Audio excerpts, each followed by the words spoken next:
yeah, yeah, yeah, yeah, yeah, yeah. Shake it, but get pointing out all the lies, putting the scripture right in your eye. The Bible guy, he reads Hebrew and Greek and shows you that your book's not unique. The Bible guy, he turns through the pages until every Christian rages. The Bible guy, watch one time and you're hooked. Now let's watch why the Christians get cooked. The Bible guy. Howdy, howdy, folks. Bible Guy here, coming at you live from Northeast Texas, y'all. Womp, womp, womp, womp, womp, womp. Anyways, everyone make sure you tap that screen. Share the live with those you love, with those you hate, with your friends and with your enemies. Let's get the word out there so we can have some interesting conversations.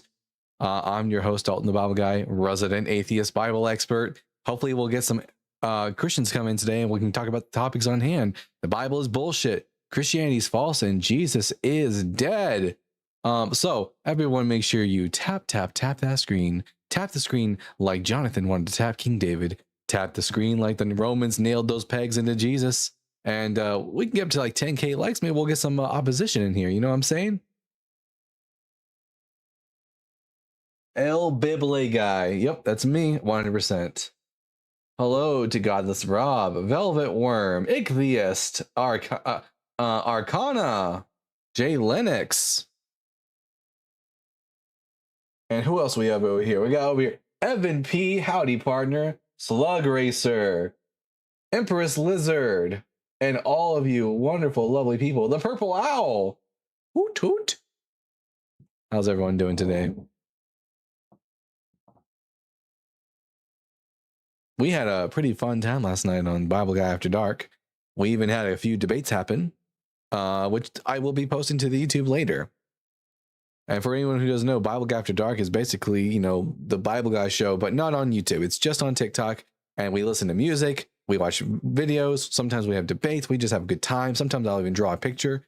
I drew a picture last night of the drawing of King David, the statue of King David. Here, let me see if I can. Oh, wait, 1 second. I forgot to turn on my thing for the super chats. Silly me.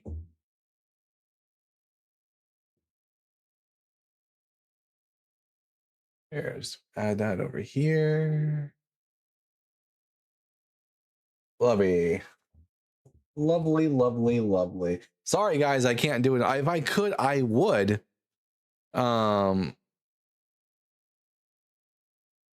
Oh, that was just regular David. It's King David. But what's I saying? Oh yeah, I can't do it on YouTube because if I do, I'll get demonetized for all the videos and music I listen to while we do Bible Guy After Dark.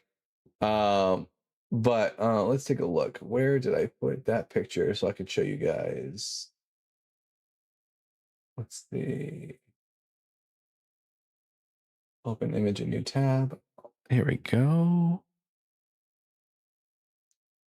So here's the picture we did of King David last night on the Bible Guy live show. Yeah, it was fun. And I showed everyone my weenus after we reached 100K likes on TikTok last night, which is the most I've ever had before, mind you. And you know what? I'm very grateful for that. It was so much fun. And to all the lovely, lovely people over on TikTok, we have reached 7,000 subscribers on YouTube. All thanks to you lovely people. And if you're not subscribed already, make sure you do that right now. Hit the bell icon so you can get more Bible Guy content like this. It's Ian. Does the statue of David kind of look like Ian? Did someone say that? Wait a minute. I mean,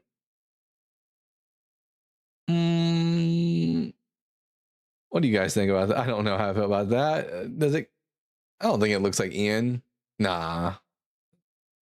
No, I don't think so. I disagree on that one. But oh yeah, also a video of mine reached the highest amount of views of any video I've ever made on YouTube recently, 6,000 views. So I'm very grateful for that as well. So thank you to all the lovely, lovely people over on YouTube. I will be putting out more content from Bible Guy After Dark shows on YouTube so that you guys can at least see some of the debates that we do on that show. Ian is a very loose interpretation. Yeah, I agree. Inception says, how so? Where's your proof of what? But you know what? It'd be easier if you just called on up and we'll have that conversation. But we have elite gifts. Elite gifts. I'm going to ask you 3 preliminary questions and then we'll get to the conversation at hand. Question number 1, are you at least 18 years old? Boy, you a Diddy for it, boy. Hey, you a Diddy for it, boy. Hey, get your Diddy for boy ass on. I have no idea what any of that meant. Anyways, You're a Diddy for it, boy. Hey, yeah, Diddy for it. Are you speaking English? You're a Diddy for it, boy. Diddy 45, boy. Hey, how many TikTok likes you got, boy? I don't understand anything you're saying to me. Ooh, you small fry. You got 6,000 account likes, boy. You a little TikTok account. Ooh, boy, you small fry. Anyways, I guess we'll just talk to an adult. That was weird. Anyways, Michael, I'm going to ask you 3 questions and then hopefully we'll get to this together. Question number 1, are you at least 18 years old? Yeah, I'm 28. Question number 2, what pronouns do you go by? I'm a man, so he, him. And question number 3, are you a Christian? Yes. All right, I'm Dalton, the Bible guy. Well, which one of the 3 prompts on the board would you like to talk to me about? Christianity is false. All right, I believe Christianity is false because Jesus didn't fulfill any prophecies from the Hebrew Bible. Oh, okay. So the Isaiah 53 passage, he is the suffering servant. No. According to, okay. Well, you can say no, but yeah, let's talk about it. According to, okay, sure. Is this the first time in the book of Isaiah that the servant is mentioned? No, I don't think so. That would be the correct answer. Does it ever tell us in the book of Isaiah explicitly who the servant is?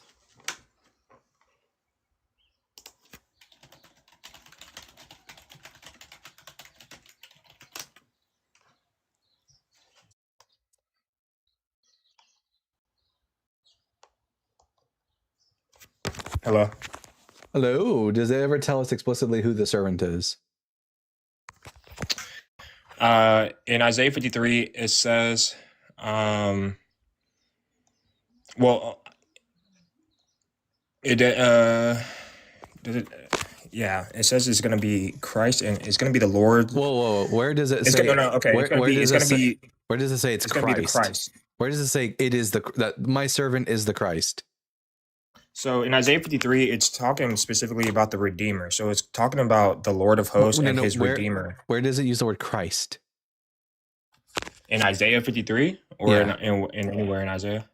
Yeah, in Isaiah 53 or anywhere in Deutero Isaiah. Where does it use the word Christ as a title for the servant?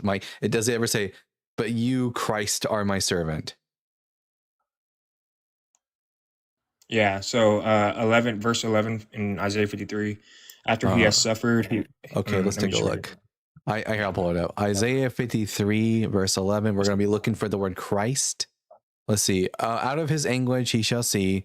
He shall find satisfaction through his knowledge. The righteous one, my servant, shall make many righteous. He shall bear their iniquities. So the word Christ wasn't there. So could you point us to a passage? Well, you said servant. Are you looking for servant or Christ? Where it says, my servant is Christ. Well, I mean, that's not specifically like verbatim in Isaiah 53. Okay. So, but it says that it's going to be his servant. The question I asked you is, anywhere in Deutero Isaiah, does it ever explicitly tell us by name, explicitly, who the servant is, like unambiguously? I'll give you a hint. Yeah. The answer is yes. 6 times. Between Isaiah 41 to Isaiah 49, it tells you 6 times who the servant is. So here's my servant, Isaiah. So let's start with 42 then. No, actually 41 verse 8. Okay, sure. Yeah, I got 6 passages we're going to read through, and by the time we get through the 6 passages, you'll know the answer. So Isaiah 41 verses 8. But you, Israel, my servant, Jacob, whom I have chosen, you descendants of Abraham, my friend, I took you from the ends of the earth. From its farthest corners I called you. You are my servant. I've chosen you and have not rejected you. So do not fear, I'm with you. Do not be dismayed, for I am your God. All right. Now, Isaiah 44, verses 1 through 2. Isaiah 41, verses 1 through 2. Be silent before me. 44, verses 1 through 2. Oh, 44, verse 1 to 2. All right. Just give me a second here. But now listen, Jacob, my servant, Israel, whom I have chosen. This is what the Lord says. He who made you formed you in the womb. Okay. All right, Do not be 44 afraid. Do not be afraid, Jacob, my uh-huh. servant. 44 verse 21. 44 verse 21. Remember these things, Jacob, for you, Israel, are my servant. I have made you. You are my servant, Israel. I will not forget you. All right, 45 verse 4. We only got 3 more 45. passages. Yeah, okay. Yeah, that's all good. 45 verse 4. For the sake of Jacob, my servant, of Israel, my chosen, I summon you by name. 48 verse 20.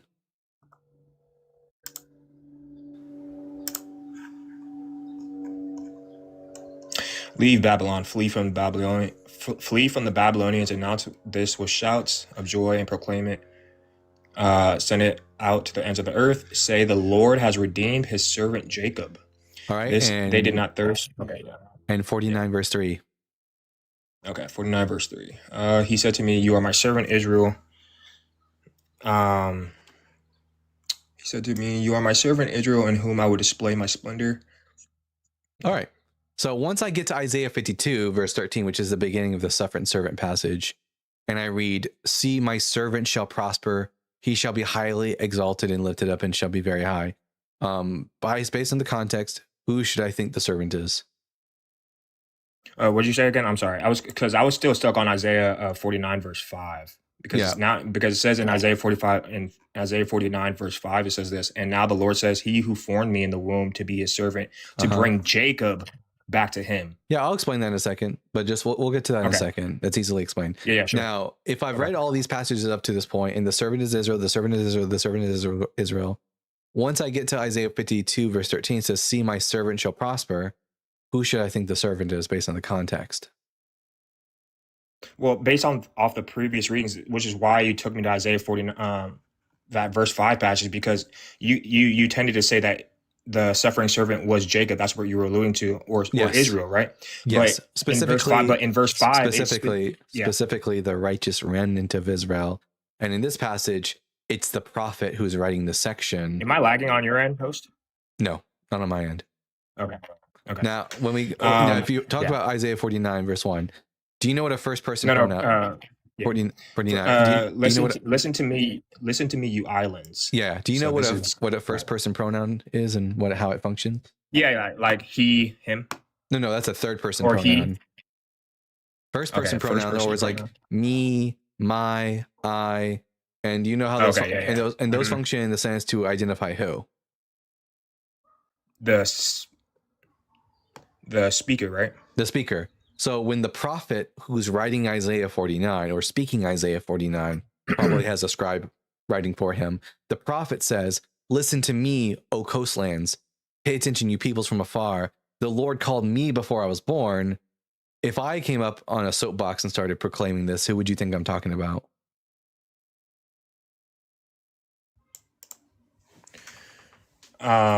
Yourself, right? Myself.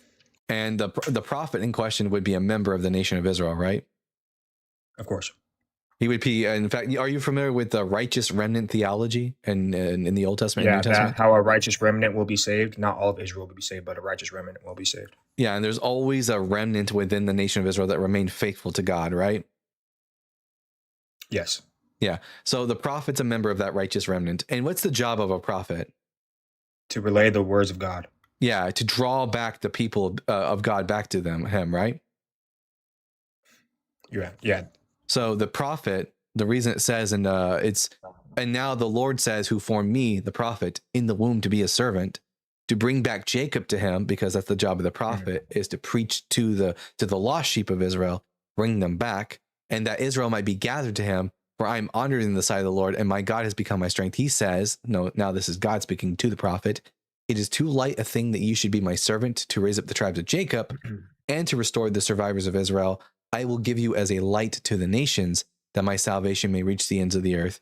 Now, in Exodus 19, we learn that the job of the people of Israel is that they are to be a kingdom of priests and a holy nation. What's the job of a priest? The job of a priest is to relay the laws and doctrines of God, right? And to keep that order. and to also be like a mediator between the people and God, right? Yes, because the priest is the one who enters into the temple, the Now, farthest part of the temple. that's how the Levitical priests acted within the nation between the people of Israel and God. So if the kingdom of Israel as a whole are called the kingdom of priests, who are they a priest to and for? But like you said, like not all of Israel is like that, right? You said Sure. there's only a righteous remnant that's There actually able to were also to stand in that place, right? Yes, there were also wicked Levites who weren't doing their job, but they had a job. The job of people of Israel, the ones who are righteous, is to be a light to the nations, to be an intermediary between God and the rest of the nations. That's why in the Torah, it says that the people of Israel were to offer up 70 bulls as a sacrifice on the Day of Atonement. I'm sorry, on the Feast of Sukkot, because the 70 bulls represented the 70 nations and they were making intercession for the nation before God. So the servant in Isaiah 49 is still Israel. It's the righteous remnant of Israel. And here it's specifically referring to the prophet who's writing this text. But this is the Lord speaking, verse 5, right? Because I'll grant you that it's the prophet speaking in from verse 1 through 4, but in verse 5 it switches speaker, like you said. So here is the Lord speaking. The Lord isn't speaking yet until verse 6. No, in verse 5 it says, and now the Lord says, who formed me in the womb to be a servant. So it's not yet speaking. It's going on to describe. Oh, okay. Yeah, I see what you're saying. Okay, so he doesn't speak until verse 6. Can I just read that real quick? Out loud? And now the Lord says in verse 5, this is Isaiah 49, verse 5. Yeah. And now the Lord says, he who formed me in the womb to be his servant, to bring Jacob back to himself, or back to him, right? That was our main contention, right? Yeah. Right. So, and gather Israel to himself, for I am honored in the eyes of the Lord, and my God has been my strength, he says. Right? It is too small a thing for you to be my servant, to restore the tribes of Jacob and bring back those of Israel I have kept. I will also make you a light for the Gentiles, that my salvation may reach the ends of the earth. Yep. I know. Now, there's a lot of contention whether this is the nation of Israel or the righteous remnant of Israel, or if this is actually a singular individual, because it does mention Israel, but it also mentions a singular individual in Jacob. Yeah, it is a singular individual. It's the prophet who's writing this. But it's also the Lord who's speaking this. Yeah, the Lord doesn't start speaking until verse 6. And it says, he says, comma, open quotation, it is too light a thing that you should be my servant. That's when God starts speaking. Up until in verse 5, Yahweh isn't speaking yet.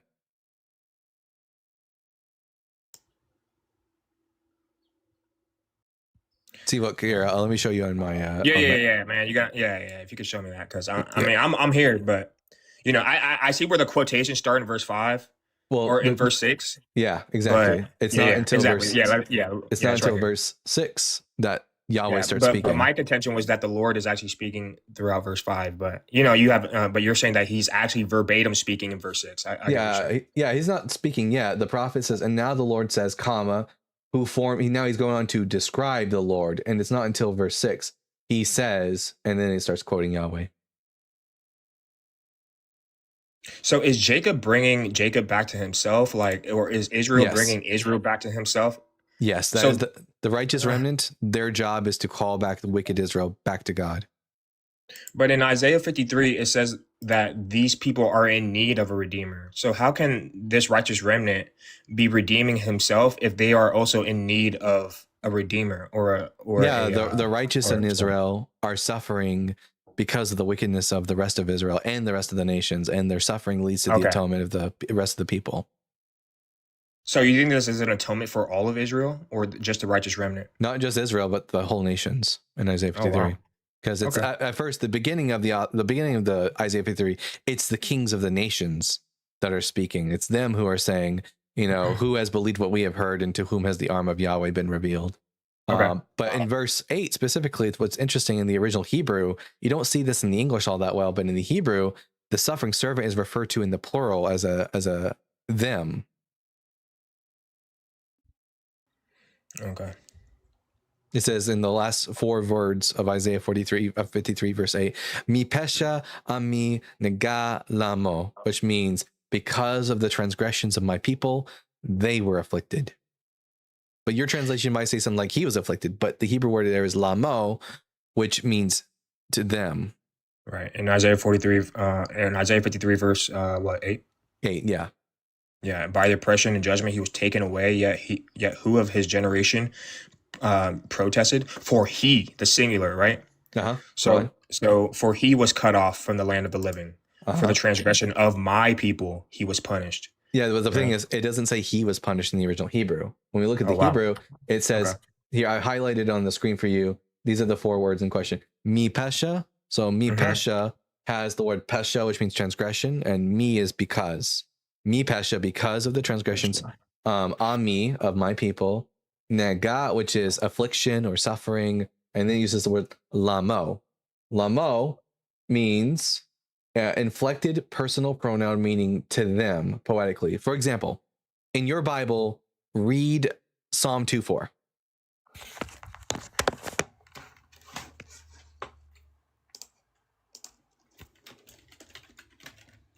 Sorry, give me a second. You're good. And then I don't want to take up too much time. I know your inbox is probably flooded, so No, this is a good we'll just- conversation. we'll just- This is a good yeah. conversation. Don't worry about it. Okay.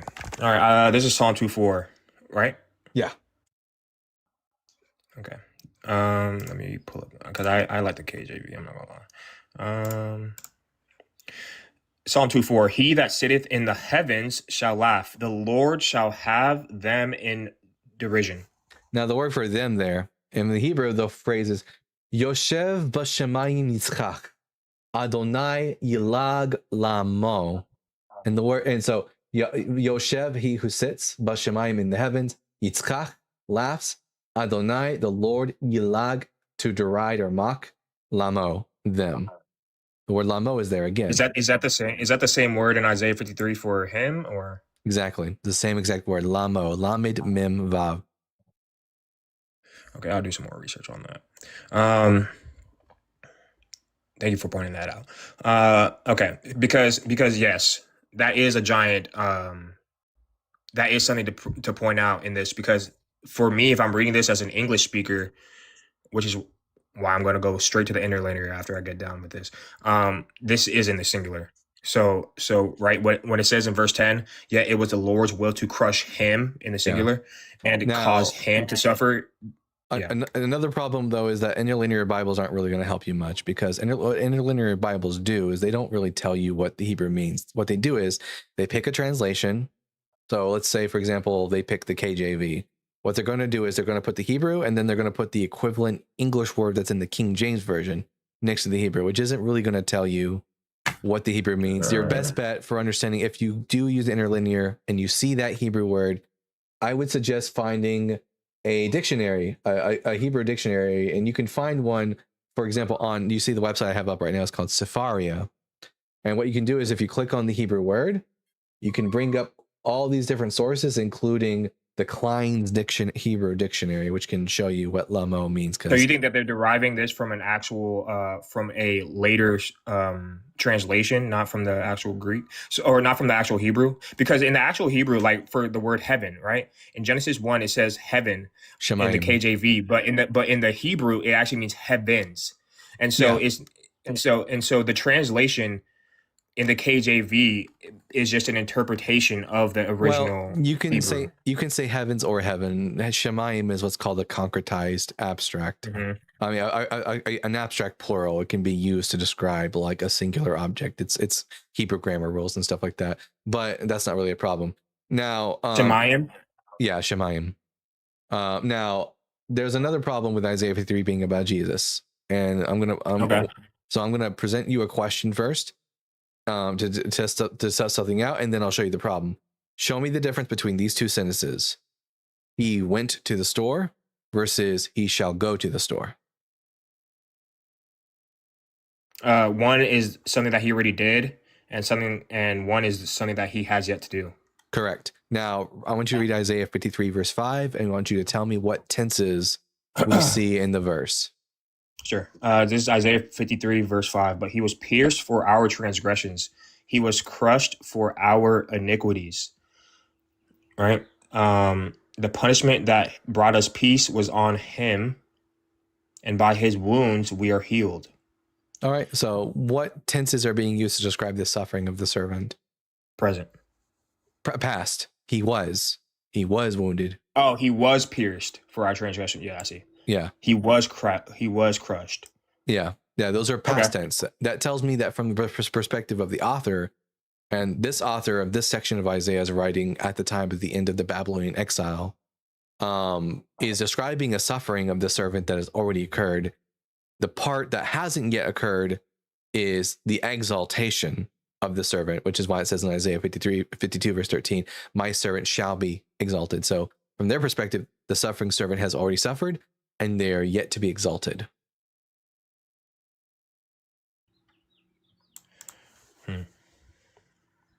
So the So are you saying so is there a specific time where you can relate like all the punishment passage or all the like punishment passages in Isaiah 53 to the land of Israel and how it during relates to the end of Isaiah 53? Like Isaiah 53 verse 12 says, therefore I will give him a portion among the great and he will divide the spoils with the strong because he poured out his life unto death. Yeah. And it was numbered with the transgressors, for he bore the sin of many and the intercessions for the transgressors. So yeah. when did this So right prior to the Babylonian exile, the people of Israel were very sinful, but of course we already know about that whole righteous remnant theology. happen? And even the book of Ezekiel says that, the righteous they were slayed by the sword along with the wicked. So there were righteous Israelites who suffered because of the sins of others around them in the exile. They were taken into exile and they suffered there. But God is now saying, listen, now that the exile is over, I'm about to exalt Israel. I'm going to give them treasure. Even though they were counted with the wicked, like the righteous remnant, they were counted along with the wicked, and many of them were even killed. So they made their grave with the wicked and with the rich in their death. So from the perspective of the author, this is the intention of the author. I'll tell you about contrary to intention, but the intention of the author is that Israel has suffered, the righteous remnant have suffered, and now they're going to be exalted before the eyes of the nations. And that's going to result in the atonement of all peoples everywhere. Now, the sad thing of the matter is that just didn't happen, because prophecy doesn't always come to pass, because prophecy is just people expressing their hope. Isaiah 52 verse 1, for example, says about the people of Israel that God will never allow the unclean or the uncircumcised to enter into them any longer. But after that prophecy was given, the Greeks came in who were both unclean and uncircumcised, and they conquered them. So, that's the intention of the author, but, sadly, prophecy just doesn't come to pass the way, the prophet intended.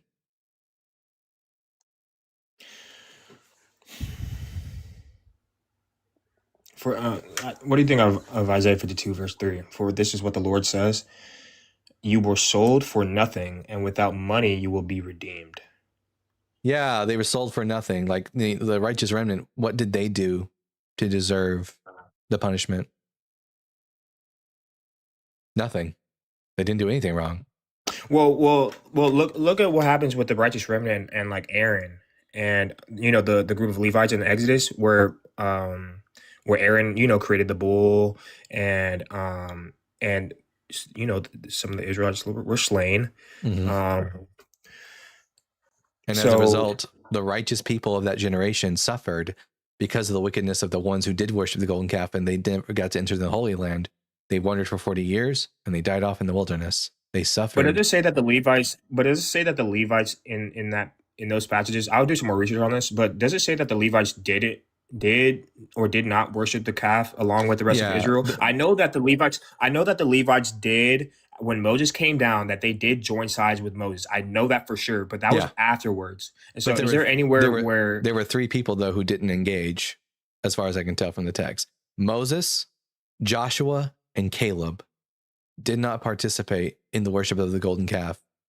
And yet, they still suffered, 40 years in the wilderness because of the sins of others. Okay.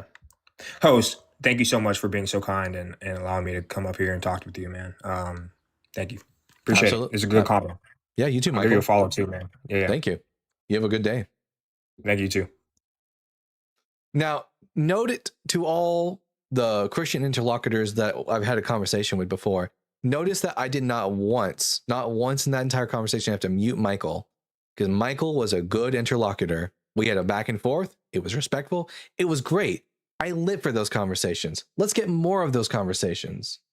Jason Debateman, a friendly. Howdy, partner. Good afternoon. Yeah, afternoon. Uh, he, him, Jason, not a Christian, whatever.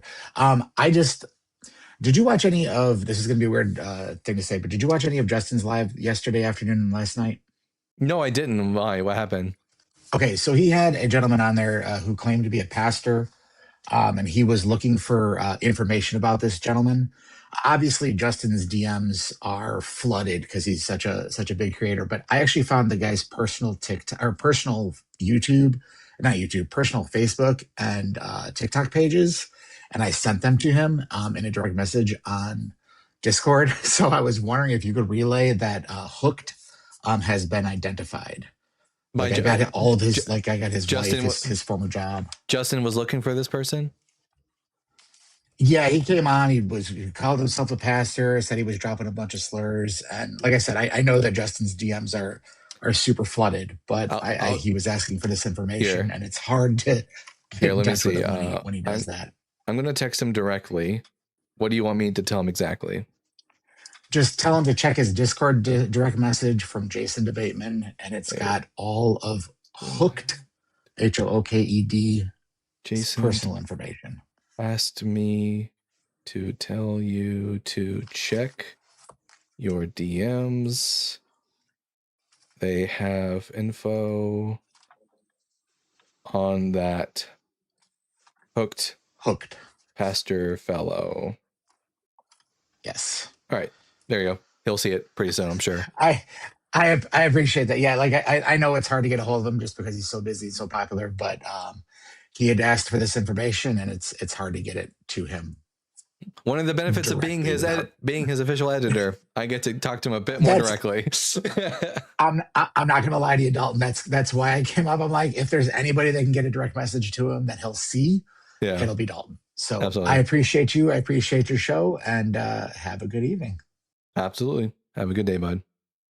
Alrighty then. And we got a super chat here from Drew Smith TPA with the $5. And those of us who have to listen to some of these callers are the suffering servants. The suffering servants of Peggy. You guys suffer through some of the more worst conversations. And you know what? Peggy sees you. She recognizes you. Recognizes real. And yeah, absolutely. Thank you so much for that, Drew Smith. Anyways, speaking of bad interlocutors, hi, Aiden Aaron. I see you there in the comment section. You were rambling away the whole time. Anyways, everyone make sure you're tapping that screen. Contra said the super chats are a little bit cut off on the right side. Oh, are they? Here, I can fix that. All I got to do is, here, I'll go on my backup account. It's so hard for me to know what you guys are seeing, so I just got to go on my backup account. And everyone, if you're on TikTok and you're not already subscribed to my backup account, it's it's called Just Dalton. On that channel, I'm just going to be talking about non-Bible stuff. We're going to be talking about non-Bible stuff on that channel. Just anything that suits my fancy that day. If I want to make a video about it, I will make a video about it. Actually, I have one video up there talking about how we need to change the second article of the Constitution so Zoran Mamdani become president. But here, let me take a look on that super chat thing so I can fix it. Let's see. Okay, I see the problem is a little bit over this way. Let's see if that fixed it. Just a little bit more. A little bit more. All right, fantastic. It looks like I've fixed the problem where my I should probably make sure everything else is also lined up while I'm doing this. And if you're a Christian and you'd like to come up and have a conversation with us, feel free to do so. Now is the time. Now is the time to convince the Bible guy. Let's see. Now I gotta fix the topics board. on YouTube, you guys have no idea what's going on. Trust me, I'm just fixing things over here. There we go. Fantastic. Senclasa says, how do you know for sure? Well, it depends on what you mean by for sure, Nicola. If by for sure you mean with 100% certainty, I don't think anyone can know anything other than that they exist with 100% certainty. But as to why I can know this with a high percentage of confidence, you'll have to request up and we can have a conversation about that.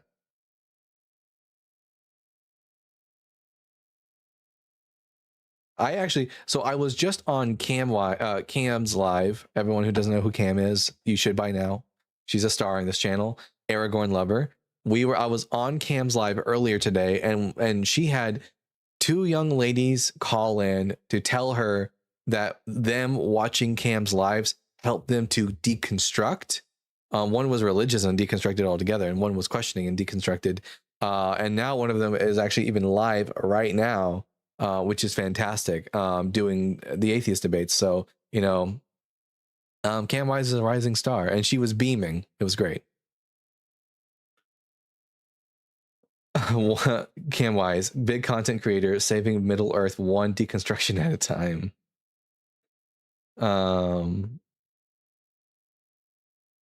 She did two jigs. Yes, absolutely. W for deconstruction, absolutely. Yeah, I told her she needs to post it, and she says that she definitely will. So, be looking out for that, guys. It was very heartwarming. Why can't we all just respect each other's religions? No, absolutely not. I will not respect a religion. For example, I'm not going to respect a religion that results in its adherents saying that it's okay to fuck kids. I will never respect that. Never gonna happen. Never gonna give you up. Never gonna mess around. Okay. I don't think they have the Holy Spirit in them. No one does have the Holy Spirit in them. But I see what you're saying though. Like otherwise they would come up and have the conversation. Respect the person, not the religion. Absolutely. Unless that person starts doing apologetics for raping kids, in which case don't respect them either.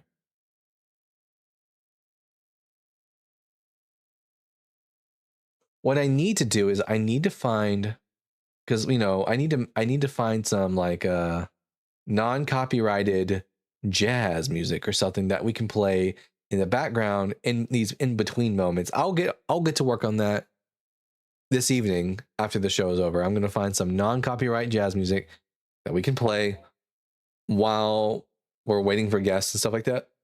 So it's not just empty space, because who likes empty space, I think it's so funny that you just said, yes, read Isaiah 53. Like we didn't just absolutely obliterate Isaiah 53. All right. Goob, we've spoken a few times before. Goob, what brings you out? I just want to really strongly ask that Edan comes up so that you can explain Isaiah 53 to him, because he is saying that Jesus is Mashiach, which is stupid, but he's also saying that we should rebuild the third temple, which is stupid, dangerous, genocidal, absolutely disgusting, nothing that anybody actually wants. I think he's deluded, and I just really hope that he comes and talks to you. That's all.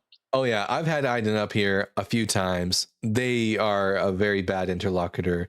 They just put their fingers in the ears. They say blah, blah, blah. And they were here for my Isaiah 53 discussion just now. So they heard it. They just choose to say nah and then go on with their lives because they're an idiot. Gotcha. Thank you. I got triggered, so I have to say something. I'll and rightfully so, because it's bullshit. But thank you for coming out, Goob. All right, we got here Bald Eagle 7777 forever.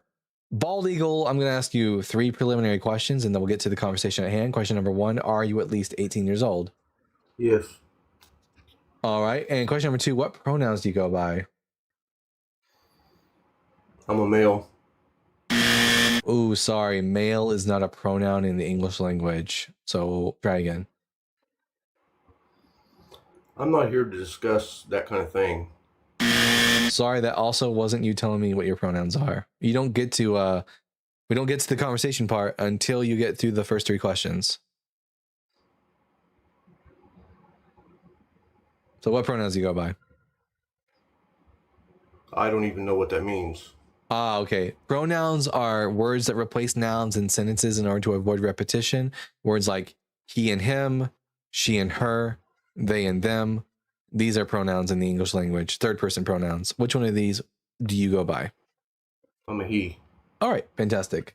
I'm Dalton the Bible. Are you a Christian? I believe in Jesus. So You yes. could probably you can keep the rest, but Yeah, so Christian. All right. I'm Dalton the Bible guy. Which one of the 3 prompts on the board did you want to talk to me about? would you agree that a country should be built on a good God? Yeah, luckily sadly I don't know of any good gods. But which one of the 3 topics is that? Okay, what I'm saying is, would you rather a country be built on a foundation of the cup half full or half empty? Darkness or light? What does this have to do with your God? Your God's not good. Has everything to do with God. No, but your God's not good. I'll get to that, but I'm just I would rather my country I would pointing rather at- I'm just I pointing would at- I would rather my country be built on enlightenment values. There you go. The light. Enlightenment. No. Enlightenment values. But capitalized. Do you know enlightenment? I'm just saying capitalized. Do you know what enlightenment values are? Capitalized. I'm saying just capitalize the light part. No. Enlightenment values are the values that are the people like a deist could hold to, or a secular person. It's secularism. It's saying we don't prioritize any religion over any other, or even non-religion. Okay, would you? Okay.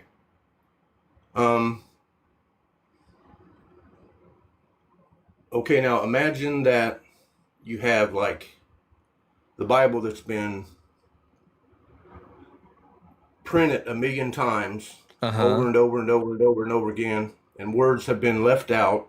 Words have been probably to get the accurate version, you'd have to get all the way back to the beginning, some of the older Bibles, to get the way it hasn't been manipulated.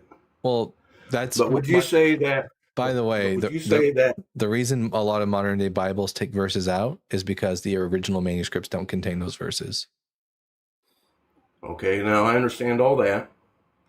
And I understand that man uses religion to claim land for free and to pay no taxes and to collect money at the altar. That's man's version. But I choose to keep Jesus, because to me Jesus is like a leader. Jesus is dead. Jesus is like a leader. He's like a spiritual guide, just like Buddha. He's like any kind of religion. He's like any religion. He's like a pile of bones. Okay, so here's my point. So would you say that you're an electric body?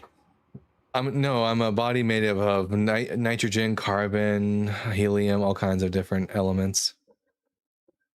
So your brain doesn't use light to spark into thought? And I do have electrical impulses in my brain, yes. There you go. And also chemicals. I also have dopamine and stuff like that in my brain. And don't the light make you spark your body to think, to breathe? To breathe? No, breathing is like another function of the body. That's all controlled by the nervous system, the electrical system in your body. Sure. So, by the way, this has nothing to do with Yahweh. This has nothing to do with your God being good, though. It has everything to do with Jesus. That's the thing people don't understand. My ability to have neural impulses in my brain and stuff, that's just a byproduct of evolution.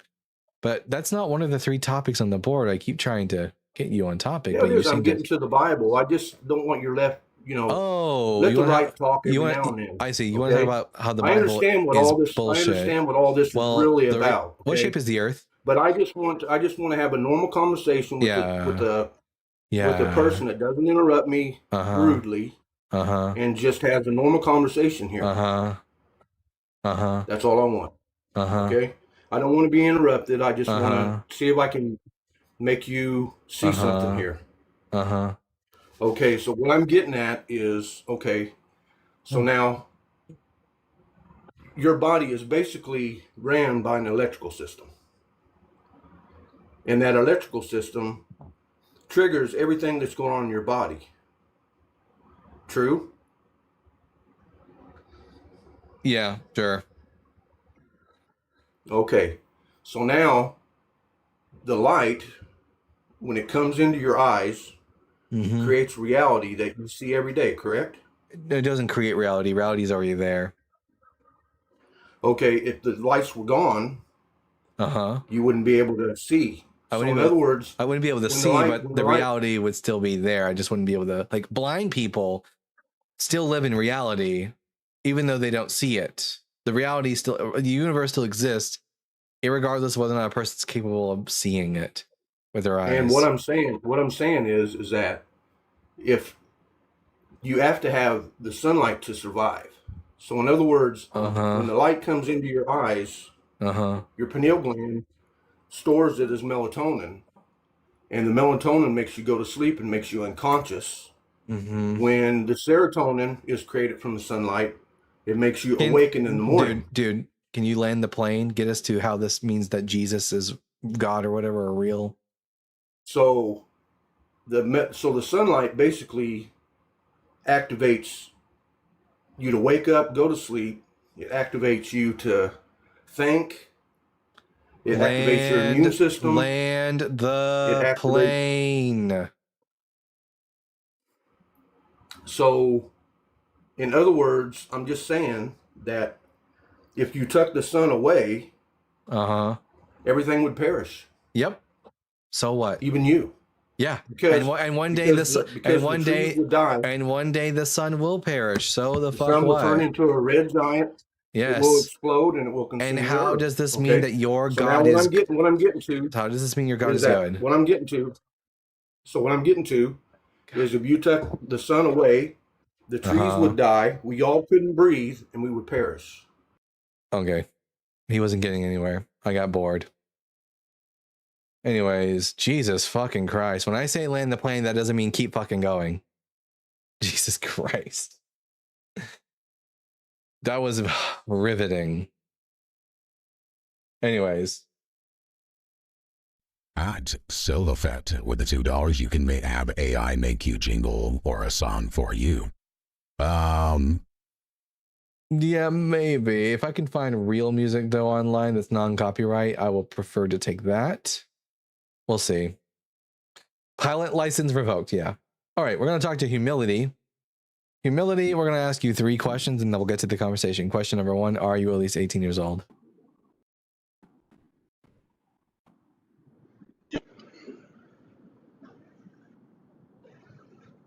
Yes, I am. Question number 2, what pronouns do you go by? Question number 2.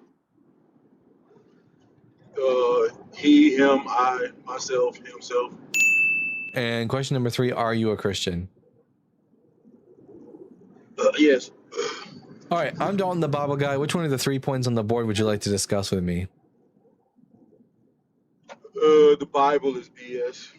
All right. I think the Bible is BS because it contains internal contradictions, scientific and historical errors, and Jesus didn't fulfill any prophecies. Okay. All right, I got you. Yeah, I hear you. Are you driving? So, are you saying that any? Are you driving right now? No, I'm riding with my brother. Really? Turn the camera on. Let me see him driving. Oh no, I've never turned the camera on TikTok ever before. Then I'm not gonna. That's why then I'm not gonna. You either show me that someone else is driving. Right, I'm out. I'm cool. I'm not trying. Anyways, are you driving? No, he's traveling. Jesus Christ! What a fucking liar, man. Jesus has done miracles in my life. He healed me. Prove it.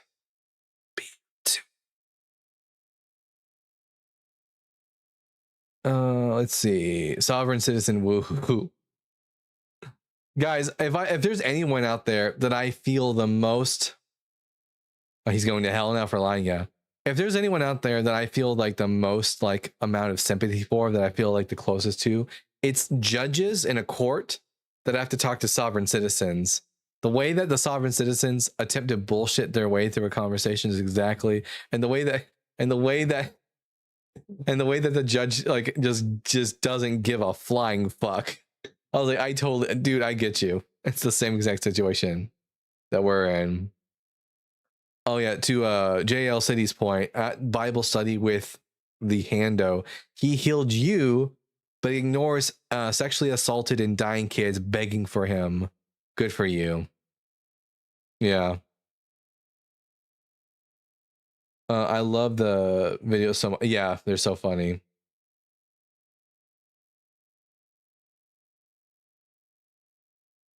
This Bible? What? Sticks?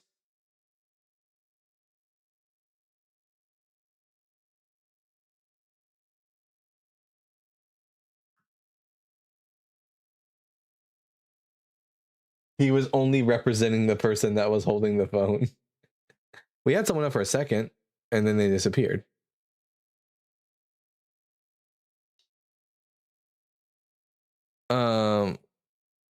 You dare oppose the toasterosity? I do dare.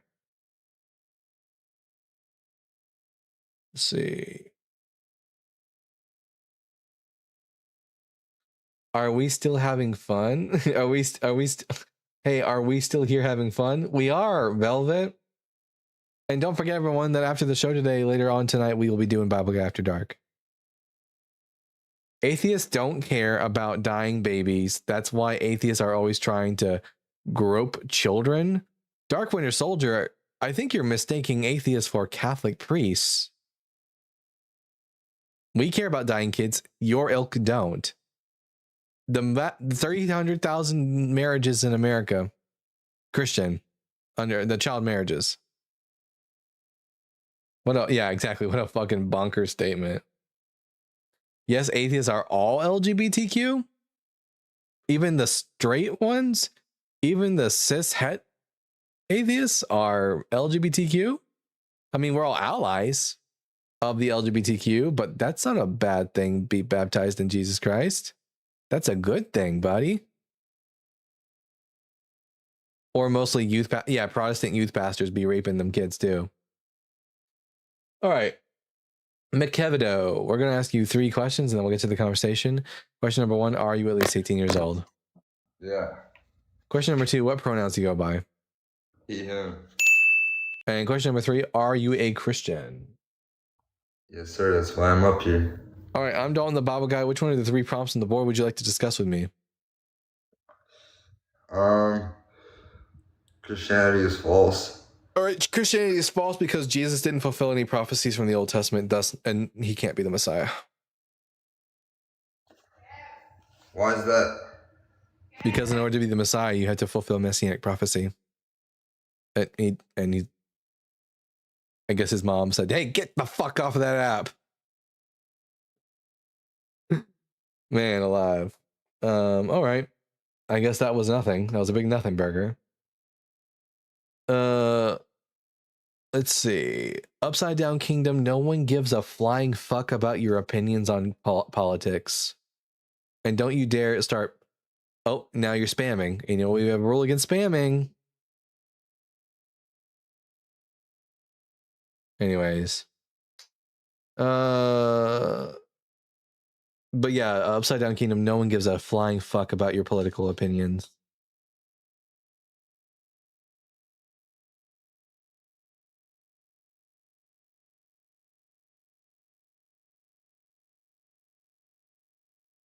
Dalkin, would you ever consider snipping out the 5-minute pre-show timer from your YouTube live VODs? That sounds like a lot of work. You can just skip through it though. Just go whoosh, skip right through it.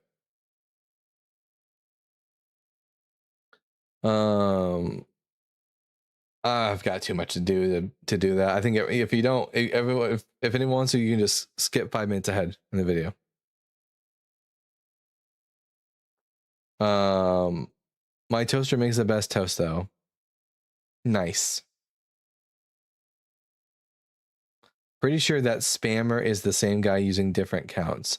I don't know who it. No, it's some. He was on my live yesterday and the day before.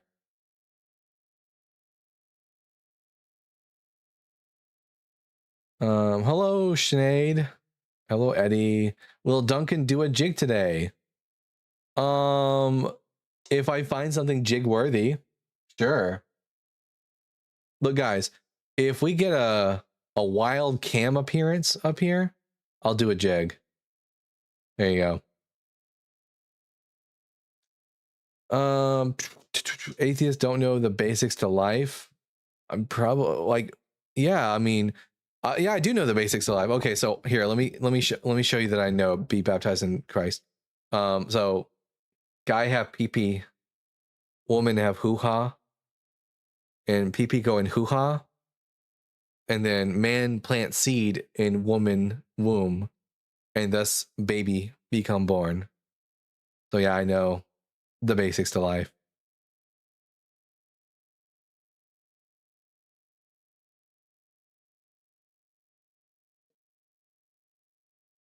I didn't even ask to be born, but yet I'm here. Is that basic enough? Good. Well, I have to break it down for the Christians in a level that they'll understand. I was going to say Doritos as the basic of life, but whatever floats your boat.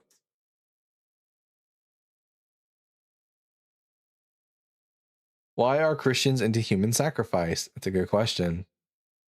Hoo-ha is yucky. But pee-pee isn't? I think pee-pee's worse than hoo-ha. Mom and dad had a plan, but it wasn't plan B. St. Brianna said, if only I could get a woman pregnant. Hey, you can try, bud. Is hoo-ha Hebrew? It is, I mean, who means him in Hebrew, and ha means thee. Him, thee is hoo-ha in Hebrew.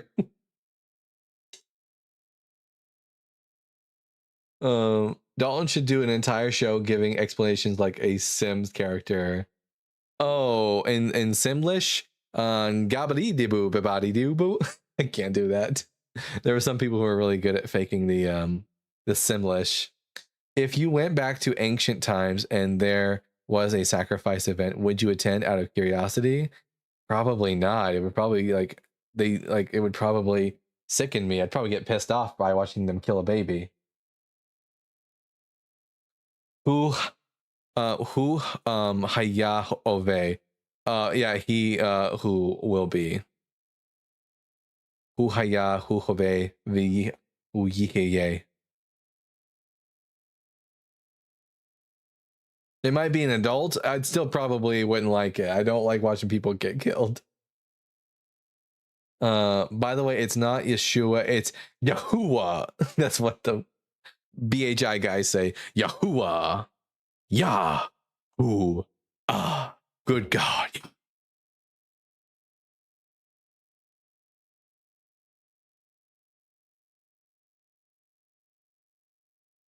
Rebuke me harder. That needs to be a t-shirt. Yeah, they also say Yahusha because they don't know Hebrew. Shark bait, hoo-ah.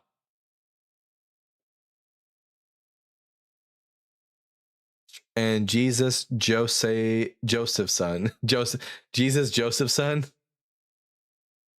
The Bible guy says the Bible is BS. That is an oxymoron. Nope, not an oxymoron. You can be the Bible guy and say that the Bible is BS. Like, what are you even on about? He's just mad that I'm called the Bible guy. They're just mad that I know the Bible better than them and they're a Christian. That's all it is. I know I'm not a Christian baptized. I know. Good on you for figuring that out. I ended up in a BHI live for a minute, asked about the prompt. They said it needs no explanation. Typical BHI. You don't know God? That's because God doesn't exist. So that's why I don't know him. I don't know her because she doesn't exist. You need a cape and a mask to be official? That's Bible Man. What's BHI? The Black Hebrew Israelite Movement. They're an extremist, borderline terrorist group. We need a priest to come up one day and perform an exorcism. Exorcismus te omnis immundus spiritus, omnis satanica potestas, omnis incursio infernalis adversari. That's the exorcism from Supernatural. More like the non-Bible guy, it seems. Nope, I'm the Bible guy. I'm the motherfucking Bible guy.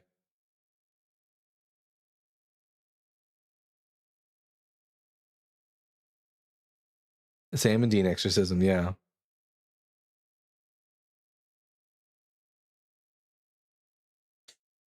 Baptized, why is it that you just run your mouth in the comment section and you never come up and talk? Cheesy says he's the Bible guy. You're goddamn right I am. All right. I scream galore. I'm going to ask you 3 preliminary questions and then we'll get to the conversation. Question number 1, are you at least 18 years old? Yes, sir. Question number 2, what pronouns do you go by? He, him.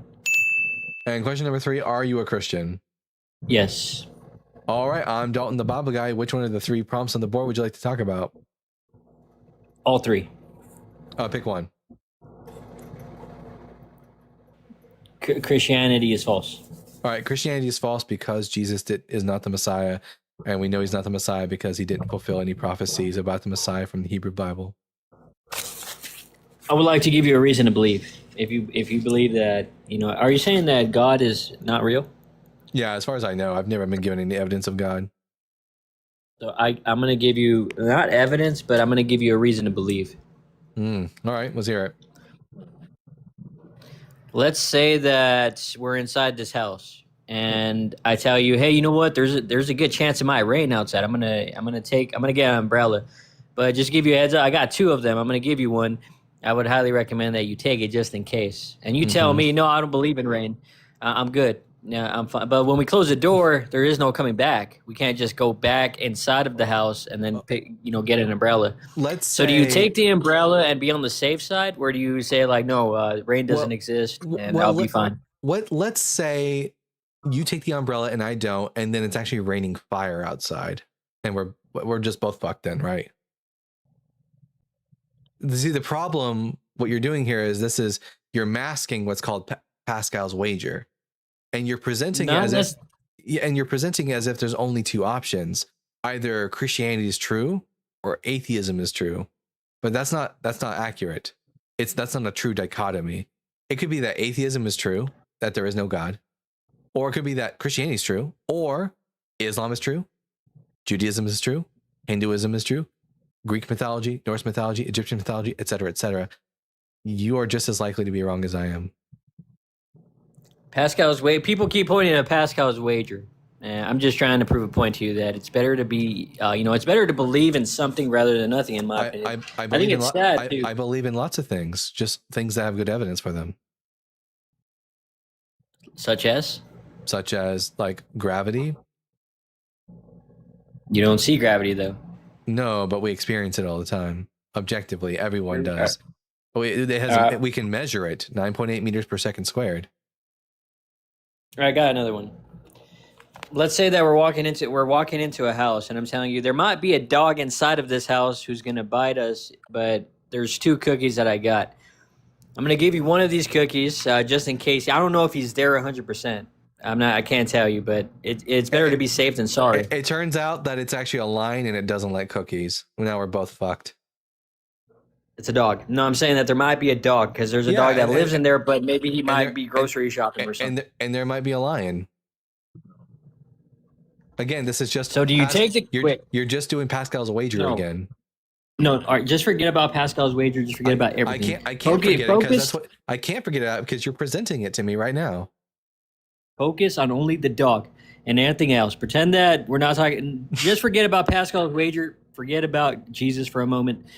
And just focus on the dog. Do you take the cookie to be on the safe side, or do you tell me, no, I don't believe in dogs? Well, do I have evidence that dogs exist? Yes. If I had good evidence, then I would believe in dogs. Do I have any evidence that there's a dog in this house? No, there's a 50-50 shot. I Oh, don't then know. looks like I mean, but it's not 50-50. There could be anything in that house, not just a dog. No, I'm telling you, there's a dog that lives inside the house, but Here, what happens he if goes out sometimes. What happens if I accept Christianity today, and it turns out that Judaism is true? What happens to me? At least you took a shot. I'm as fucked as you are. Well, kinda. Here's I Not kinda. I do believe in. We are well, kinda, yeah. we are both equally I'm open-minded. fucked. I am too. I'm open-minded as long as there's good evidence. Well, I guess before I drop, I mean, you don't want to answer, but I guess before I drop, I do want to ask you something before I drop. What do you believe happens in the afterlife, like after we all die? I don't believe in the afterlife. What do you like? Just nothing happens? Like we just go into non-existence forever? As far as I can tell. That sounds scary. Why? Why do you believe in that? Because I've never been given good reason to think there's an afterlife, and I don't believe it. I've never been given a good reason to think souls exist. So as far as I can tell, I am my brain, and when my brain stops to function, I won't be able to receive any sort of sense and data, or be able to do any sort of thinking. So I will functionally cease to exist. My body will still be here; it just won't be functioning. This is gonna sound on topic, but it's not. Have you ever heard of sleep paralysis? Yes, it's completely natural. What about astral projection? Oh, it's bullshit. So you've never met anybody or like been convinced that astral projection I've is a met real people thing? who make the claim that astral projection is real. They've never been able to provide any actual evidence of it. It's not something you can provide evidence for because it's invisible. Then I'm not going to believe in it. Well, I mean, I don't know. That's not a good argument because gravity is also invisible in a way. But you can demonstrate it. All right. You got one for every single thing. I guess that was the last thing I wanted to ask you. I think I can't think of any other question I would have for you. All right. Pascal. I mean, if you don't, wait, go ahead. No, go on. What were you gonna say? I mean, maybe what made you lose your faith? Like, how did that happen? Oh yeah, I read this book. 1 second. I already know what it's gonna be. Bam. You read it cover to cover. Cover to cover. I even learned Hebrew, Aramaic, and Greek so I could read it properly. Nice. Yeah, you definitely went the extra mile. Yeah. Most atheists, they don't read their books. It's pretty sad. It's even a lot of Christians. Most Christians don't read their book. Most people I know that are atheists. I mean, I'm still reading it, but because they read this book. As they like to say, the road to atheism is littered. I mean, I'm still reading mine. The road to atheism is littered with well-read Bibles. All right. Well, out of all the religions you've came across, like if you had to pick one, like let's just say, God forbid, you're Satanism. Wait, Satanism. I choose Satanism. Well, no, I'm telling you, like you're 70 years old, and God forbid, you have an hour left, and you're thinking like, all right, where do I take my shot? Which religion are you going to dive into? Like before 1 hour. Satanism. Satanism? Yeah. Really? Why? Yeah. It's atheistic. You don't have to believe in any gods whatsoever. You don't have to believe in Satan. So you would bow down to Satan before you pass? No, in Satanism, they don't worship Satan. Satanism is an atheistic religion. Satan's only used as a mascot to represent the rebellion against like theocratic tyranny. Okay. All right. So, all right. I guess that's all my questions. But it's very nice having people like you up here, willing to listen to guests like myself. But I did try. I tried my best, and that's pretty much all I got for you, I guess. All right. Well, do you have any questions for me? No, I'm good. You have a good day, Pascal. We'll talk to you later. All right. Talk to you later. Peace.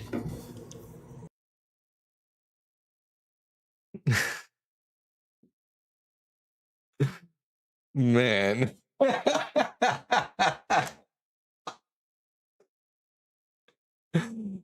Oh man.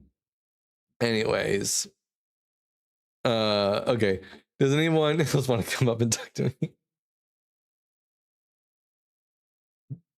Oh my god. Oh, this is my buddy AC. Hey, buddy.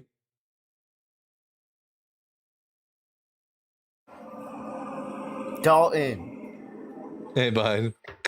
He said let's do Pascal's wager, but let's not call it Pascal's wager. Let's just do another Pascal's wager. Yeah. You're like, hang on. You're still doing just forget about Pascal for a second. God damn it. Just think about the dog. Yeah, the dog's name was Pascal, for sure. I'm dying over here, bro. I'm dying. I can't stop laughing. Pascal's so umbrella followed by Pascal's dog. Right, exactly.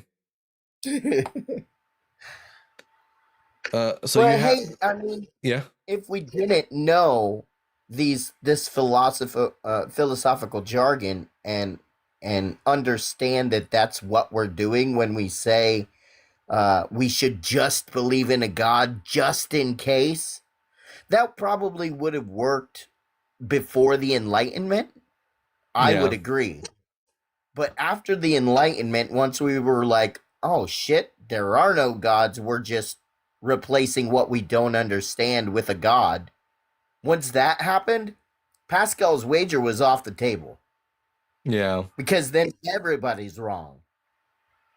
Yeah, precisely.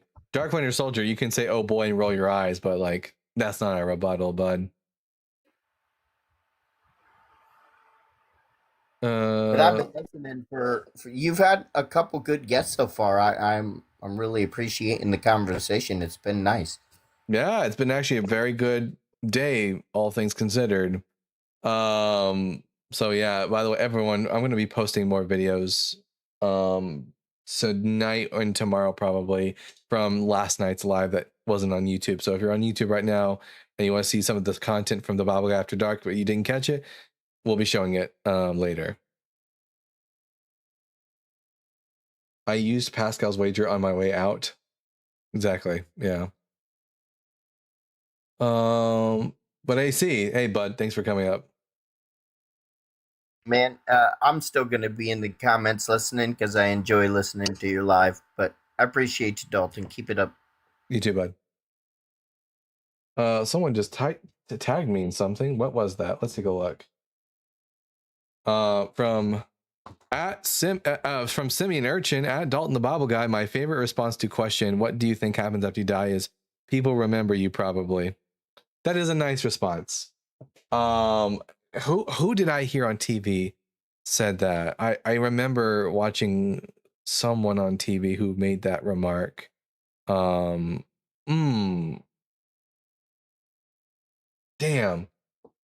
It's on the tip of my tongue. It was on a late Keanu. Yeah, it was Keanu Reeves. That's right. Keanu Reeves, what a fucking gem. Love that guy. Recently, I think Stephen Colbert also asked Sir Ian McKellen that same question. He also gave quite a nice answer. He said, people miss you. Yeah. Love it. Yeah, protect him. It's him and Brendan Fraser. We need to protect them both with our lives. Greek immortality as long as you remembered. Tom Hanks too. Yeah, I love Tom Hanks. I would do a Tom Hanks impression, but I'll just leave that to Rav Kavod. They asked that on Mythical Kitchen last meals. Oh, did they? Oh, wait, was that what it was on? Thought it was on Stephen Colbert show.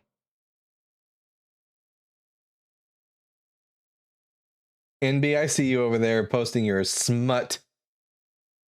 Rav is Tom Hanks, yeah. Why would anybody think death would be any different than before you were born? Mostly due to like people having bereavement hallucinations and hyper agency detection awareness. This sort of is like the psychological backdrop that leads to belief in the afterlife. Atheism is the equivalent of a fatal car crash on the highway. I mean, no. Atheism is the equivalent of I don't believe in leprechauns. Atheism isn't a positive thing. It's a thing that says, I don't believe your claim, and that's it. I think you're thinking of nihilism, bud.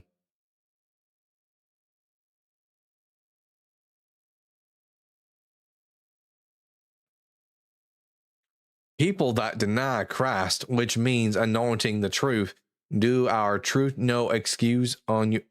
What? People that deny Christ, which means anointing the truth. That's not what Christ means. It just means anointed one. Do our truth no excuse on your part? Anyone that denies Christ denies truth. Oh, no, that's not true. Jesus is dead. He wasn't the Messiah because he didn't fulfill any prophecies. If you say that Jesus is the Messiah, you're denying truth. See, I can do it too.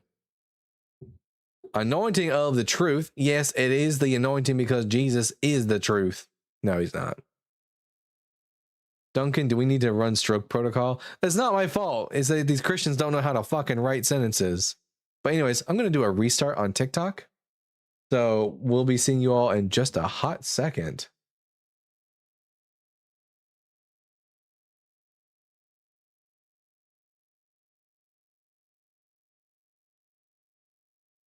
And we're back.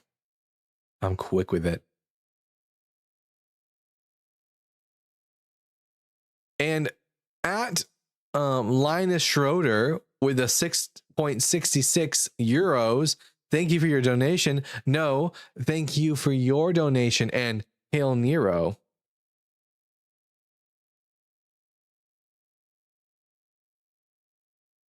Howdy, Velvet Worm. Can you imagine an alternate universe where I kept my Texas accent as a kid, and then I end up sounding like this on live all the time? I'm Dalton, the Bible guy. I'm resident atheist Bible expert. The Bible is bullshit, Christianity is false, and Jesus is dead. I want to peek into that universe. Wait a minute. Here, I'll give you a peek. 1 second.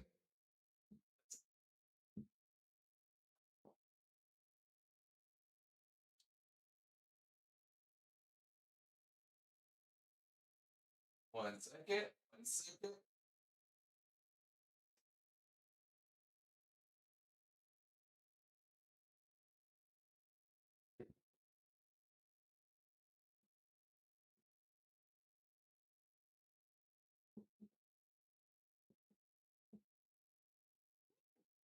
Yeehaw, everyone. I'm Dalton, the Bible guy, resident Texas atheist. The Bible is bullshit, Christianity is false, and Jesus is dead. Okay. Anyways. There you guys go. Anyways, enough of that bullshit. Fuck Texas. It sucks here. Anyways. Oh, man. Oh, man.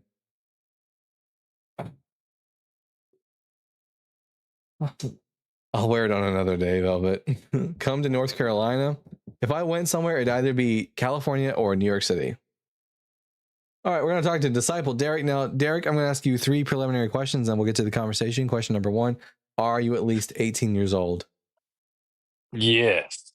Question number 2, what pronouns do you go by? He, him. And question number 3, are you a Christian? Yes. All right, I'm Dalton, the Bible guy. Which one of the points on the prompt would you like to talk to me about? Well, we know that Jesus is in fact not dead because I don't know Revelation chapter 19, verse 10 says, Revelation 19, verse 10 says, the spirit of prophecy bears testimony to Jesus. I don't believe in spirits and or the prophecy. fulfillment of biblical. And, well, the fact that prophecy is coming to life proves it. So There's no prophecy coming to life. you want to bet? Yeah, sure. Like, You want to back that up? Okay. There's nothing of any substance. At best, you're going to get things as vague as there will be wars and rumors of wars. Which, congratulations. No, I mean, going to be pretty specific. The biblical Antichrist is on Earth, and he's in power. Is there? And his name is Donald Trump. Fun fact: does the word Antichrist? And he fulfills every. Fun fact: does the word Antichrist ever appear in the Book of Revelation? No. No, that has nothing to do with the point. Now question number 2: the very beginning of the Book of Revelation gives you tells you when these things are supposed to happen. What does it say? Soon. Is 2,000 years soon? Depends on the metric that you're utilizing. A human Soon is metric. obviously a subjective. Well, since Jesus again, was talking to a you know what? human Here's the thing, though. audience, Here's the I thing. would expect If that no he's using prophecy a has been, human metric of time. If no prophecy associated with the Antichrist hasn't been fulfilled, that's not excluded by time, then my point would be false. So you're a Bible expert, right? You're the Bible guy. Yep. So establish it. There is biblical prophecy that is being fulfilled. Actually, in fact, all of the biblical prophecy the book of leading Revelation, up to the start of the tribulation, Jesus Christ, has been fulfilled. Book of Revelation is about the Roman is about the Roman Empire. No, it's not. Yeah, it is. The beast is the Roman Empire. 666. You're incorrect. 666 is. Why is it that in some manuscripts of the Book of Revelation it says 616 instead of 666? Again, irrelevant. Nope, not irrelevant. Answer the question. There's a really relevant no, it's reason. Literally, I'm waiting for you. I'm still waiting for the prophecy that hasn't been fulfilled. Yeah. You asked me for my claim. Jesus hasn't returned. You asked me for my claim, then you made a claim. Jesus and hasn't then you returned. red herringed into the topic of 666. Jesus hasn't returned. Armageddon hasn't occurred. Are those scriptures and prophecies that are associated in being restricted by time? Yeah, the things which will shortly come to pass. Okay, cool. So there's prophecy that has been fulfilled, and we can talk about that. Yeah, which ones? So Revelation chapter 6, verse 2. Yep. The exaltation of somebody by those that say that they are Jews but are not, are of the synagogue of Satan. Look, there was a white horse, its rider had a bow, a crown was given to him. He came out conquering and to conquer. That sounds like a lot of people. No, it's not a lot of people. It's actually one specific person. And that person's the Antichrist. When did Donald Trump have a crown and a bow? And when did he ride on a white horse? Well, so first off, you have to acknowledge what type of bow this is. So there are only two bows that are established in Scripture. There's the rainbow, which is God's covenant, and then there's the bow of Elam. Are you familiar with that? No, those aren't the only two bows in the Bible. There's also those are the only two significant. Those are the only two significant bows mentioned in Scripture. Here, yes, that's disciple Derek. Here, let me give you a hint, bud. When my mouth's doing this, your mouth is doing this. Remember that. Now, there are also just archery bows throughout the Bible. I don't have any reason to think that you're manifesting idiocy. Anyways, so I have no reason to think that this is anything other than just a regular bow. Well, in Jeremiah chapter 49, verse, Jeremiah chapter 45, verse 39, sorry. It specifically references the bow of Elam. So, what does that to do with Revelation? Wonderful. I'm glad you asked. Are you familiar with the goat that's established in Daniel chapter 8? Yeah, the Medes. Except it's not the Medes. Except for it is. But it's not, because it literally says it's for the appointed time of the end. Well, it says in it's Daniel for the chapter Medes. 8. Yes, Daniel chapter 8 is about the Medes versus the Greeks. And about Alexander the Great. Perfect. Yeah, so it's beautiful. So you're saying that it's referring to Alexander the Great? Yeah. Okay, awesome. So who in Daniel chapter 7, I promise this is relevant, who in Daniel chapter 7 does the leopard represent? So the leopard would be Greece. Okay, and so when it says a beast looks like a leopard, right? And he goes forth, and then he has 4 wings. That's referring to Alexander the Great, the leopard being Alexander the Great. And his 4 generals. And the four commanders. Perfect. Okay, so and then in Daniel chapter 8, it says in Daniel chapter 8, verse 5, that the goat comes from the west, crossing the entire earth without touching the ram is the Persians and the Medes. The goat is Alexander. Yep. So it says the goat comes from the west, crosses the entire earth without touching the ground, to destroy the ram and its 2 horns. Yep. And then in verse 21, it says that the goat is the first king of Greece. Yep, Alexander. Yep. Beautiful. Okay. So in Daniel chapter 8, verse 19, so 2 verses prior in Daniel chapter 8, Yep. it actually says that this is for the appointed time of the end. Yeah, it's because the author talks about thought the wrath of God at the time. Yeah, that's because the author believed that they were living in the last days. That's it. But that's not it, because It is. you asked how this ties. 1 second, Rev. I'm going to land. No, I'm not going to let you. Anyways, go ahead, Rev. The point is that they are recalling the experience of the Babylonian exile and understood how dire the months leading up to the Babylonian exile were. And so they're saying, look, remember those times. These times are well recorded. This is about to happen again. You're about to experience this moment again. And can you imagine what it would have been like for them to experience Antiochus putting pigs on the altar in Jerusalem? This would have been the ultimate desecration of the altar. It would have been a harbinger of destruction coming. And so it is essentially the story of the Maccabees, the story of Hanukkah, preserved through Daniel, not through the book of Maccabees. Now you can keep going, Derek. Wonderful. So Revelation chapter 13. Well, I mean, if you could read it, that'd be appreciated. So wait, why are we going to Revelation 13 now? Because you specifically 1 second. Ralph, can you not really quickly? Actually, can I? Really quickly. So it's funny because Revelation. It's funny because Revelation is actually doing what Daniel did, and what Daniel did for the Babylonian exile, and what the Babylonian exile did for the Exodus of Egypt, which is key for apocalyptic literature, which is to use past events or potentially future events to talk smack about your oppressors, just as Revelation is discussing the Roman occupation and the impending destruction. Or actually, I would argue, already happened destruction. But go on. Anyway, sorry, disciple. Thanks for your patience. Okay, so Revelation 13 verse 2 says the beast resembles a leopard. So he resembles Alexander the Great, referencing Daniel chapter 8. Yep. And Donald Trump, they're calling Donald Trump the new age Alexander the Great of our generation. And the Romans conquered the known world just like Alexander the Great did. Yep. And Donald Trump is also called the Prince of Peace by the Israel Heritage Foundation. I couldn't give less of a shit if Book of Revelation is about Rome. But it's not about Rome. I just proved that.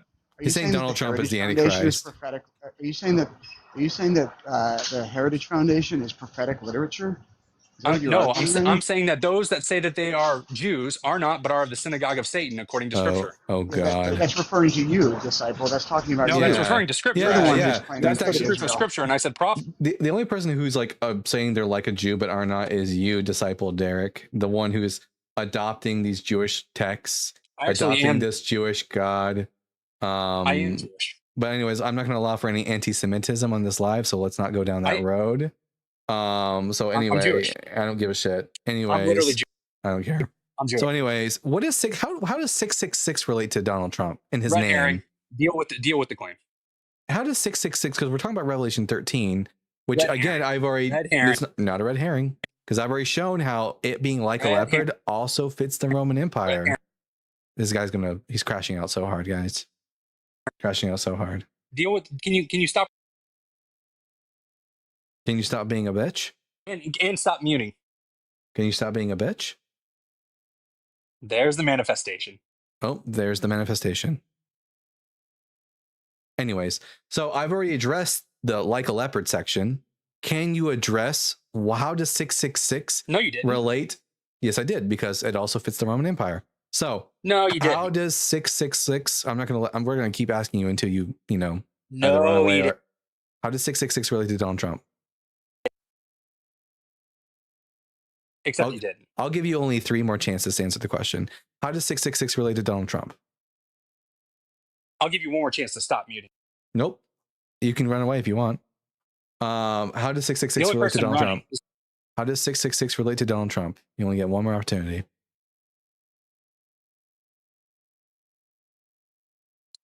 All right, can I respond now? Bye. What a bitch. All right. Oh God.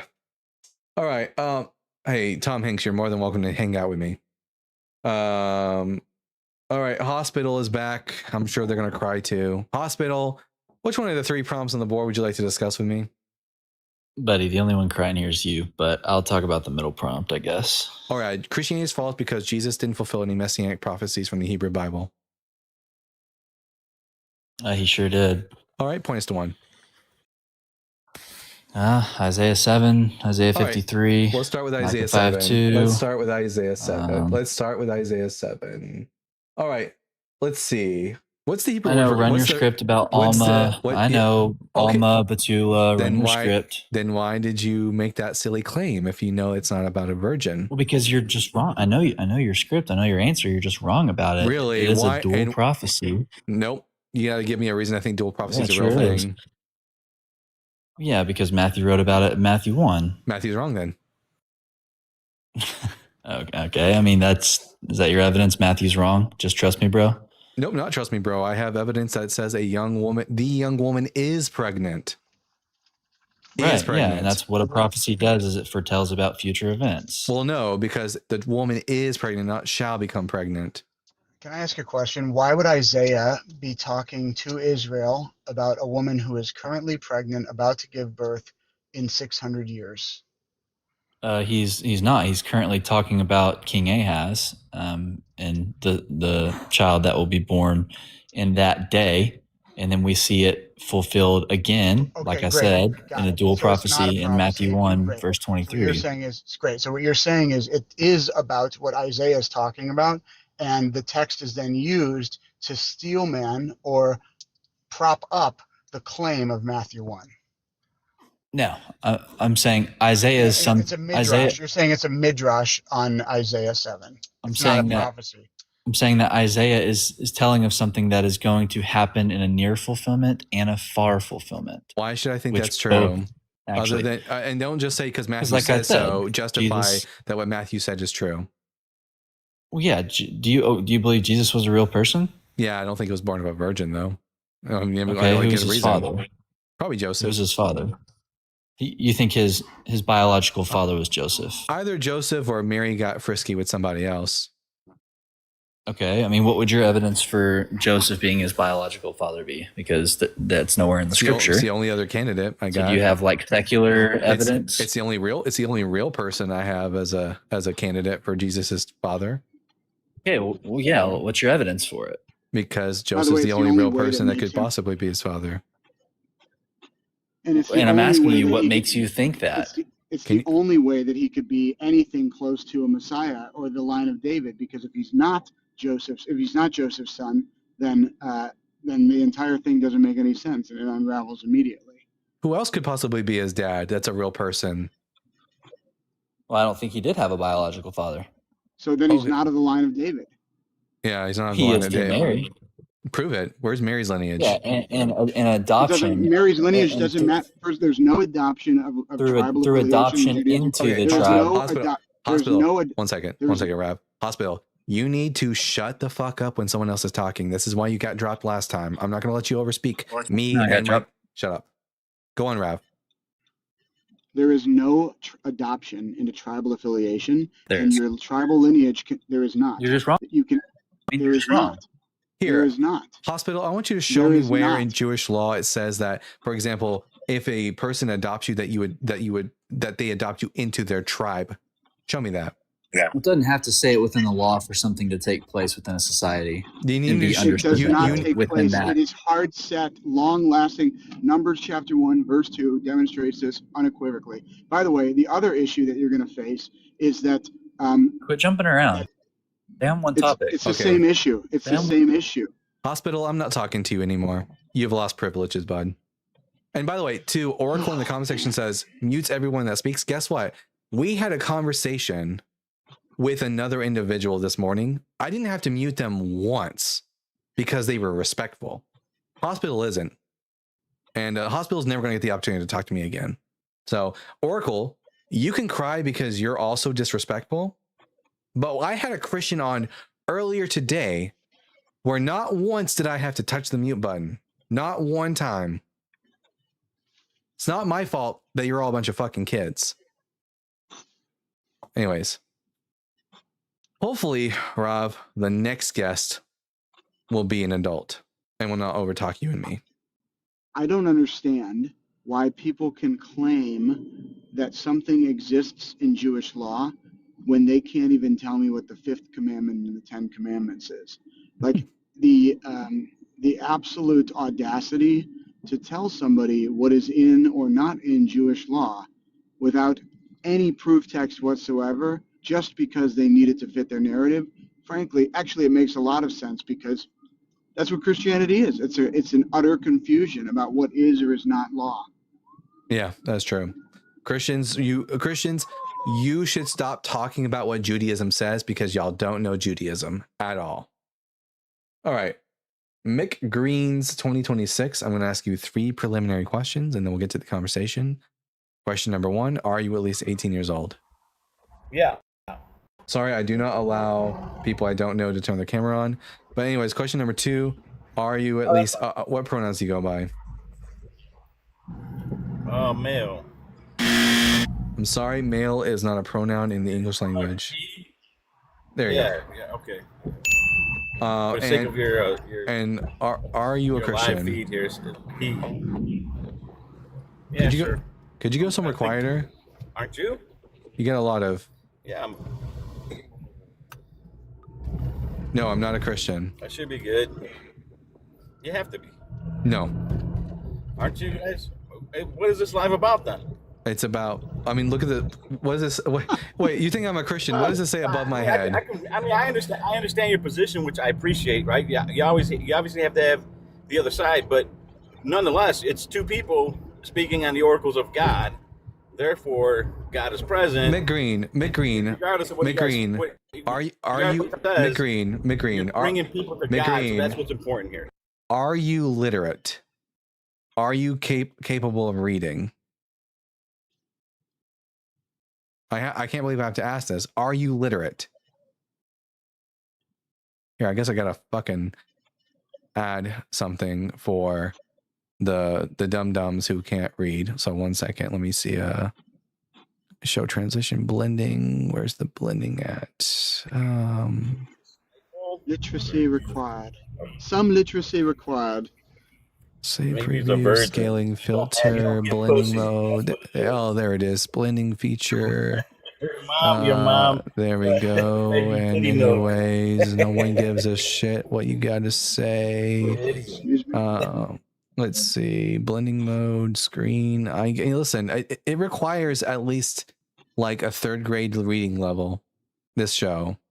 But there we go. Hopefully that makes it a little bit more clearer for anyone who might be confused.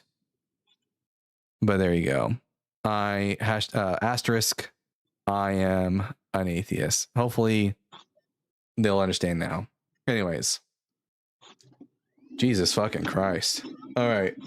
We're going to talk to Oracle now, who was crying in the comment section. Let's see. Oracle, are you... Okay, we already know you're at least 18. You go by he, him, you're a Christian. Oracle, what the fuck do you want to talk to me about today? I'm not a Christian. Yes, you are. We've been through this. You are a Christian. We've been through this. I want to talk about how you deflect when you're losing. You cuss and... Ooh, no one gives a fuck about the meta. Is it you? Did you only come up here to bitch and whine about meta? On gun control is treason says the host is a socialist. Incorrect. I'm a communist. So I came here to debate. If you want to have a real debate. Okay, then no one gives a shit about what you think my deflection tactics are. Which one of the 3 prompts on the board did you want to talk about? Before I get started, you're going to mute me every time I speak and interrupt me and then say I'm interrupting you? Only if you interrupt me and only if you don't answer my questions. Will you answer mine? Yeah. Okay, then that sounds fair. Okay, you say the Bible is bullshit. Turn the TV off. Okay, I got you. Hold on. Let me mute myself. Yes, I'm sure this is going to be very productive. I think the only meta we should really complain about is the one that produces Facebook. Okay, you say the Bible is bullshit, so you believe the entire thing is false? No, there's like you can find a few kernels of corn in a pile of shit. You can also find a few kernels of like some validity in the Bible. So we agree. I agree. There's a lot of things in there that aren't right. So we agree there. Okay, we agree on something. That's good. Christianity is false. I also agree. No, you Jesus don't. is dead. Yes, I do. No, you don't. How do you know what I believe? Because you're a Christian. I'm not a Christian. Despite your protest, you're a Christian. I'm not a Christian. Yes, I would you have are. to believe what they believe in order to be what they are. In order to be a Christian, the only thing that's required for someone to be a Christian on this channel is that they believe that Jesus is the Christ and the Son of God, and you believe those things. Is one scientist wrong because he believes in one thing? Are they both the same if they believe two different theories? No. What? So then why? Because I believe differently. Why do you say that I'm a scientist is merely someone who engages in the scientific method. So, and a Christian is someone who believes that Jesus is the Christ and the Son of, and Christians, and there are different types of Christians. You're just a different type of Christian. All on this channel. There's a biologist and there's a chemist. And they're both scientists, and you're a Christian. Well, why do you think I'm a Christian? Because you believe Jesus is the Christ, the Son of God. I believe Yeshua is the Son of God. Yes, not so Jesus. Jesus is Yeshua. Those are the same word, but I know, Rav, you're gonna laugh because he doesn't know how words work. Of course, people laugh when they have no actual articulate ways to understand the Hebrew. Here we go. Spell Yeshua. I don't believe Jorge Garcia was the guitarist for the Grateful Dead. It was Jerry Garcia. But Rav, he won't even let me explain my point on that. Oracle, you just made a really silly thing. You just made a silly blunder talking about Hebrew. So saying I don't understand the Hebrew. Spell Yeshua. I didn't get to finish mine. I will answer your question after you let me finish. Spell Yeshua. But here we go. You just want to get into Yud. Give me the second letter. Spell. Yud. Yeah, I'll start you off. The first letter is Yud. Give us the last three letters. I'll give you the. Gonna let me finish? Don't help him. Don't help him anymore. Don't help him anymore. But they gotta team up too. This is hilarious. Because they can't debate properly. Shin. Good job, Oracle. You got it. Okay, how debate works. Oracle. I have not got to finish my sentence. Oracle, to be clear, you said something silly, like, "Oh, these people don't understand." No, I didn't. You interrupted that these people don't understand the Hebrew. And I'm making it before I could even finish speaking. And I'm making it very clear you don't. So how do you spell Yeshua in Hebrew? I don't have the Hebrew letters in front of me, but do you want me to spell it in English? Nope. I want you to spell it in Hebrew. You said you know the Hebrew. I can't. You go ahead, but I know that the letter J did not even develop until way later. That's such a lame argument. By the way, you know what's interesting though? J and Yud are in the same position, number 10. In both the Hebrew alphabet and the English alphabet. You're so articulate. It didn't even exist in the first English alphabet, brother. No, okay. Fun fact, Oracle.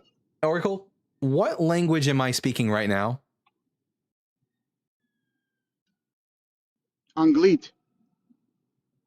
Am I speaking Old English, or do I live in the 21st fucking century?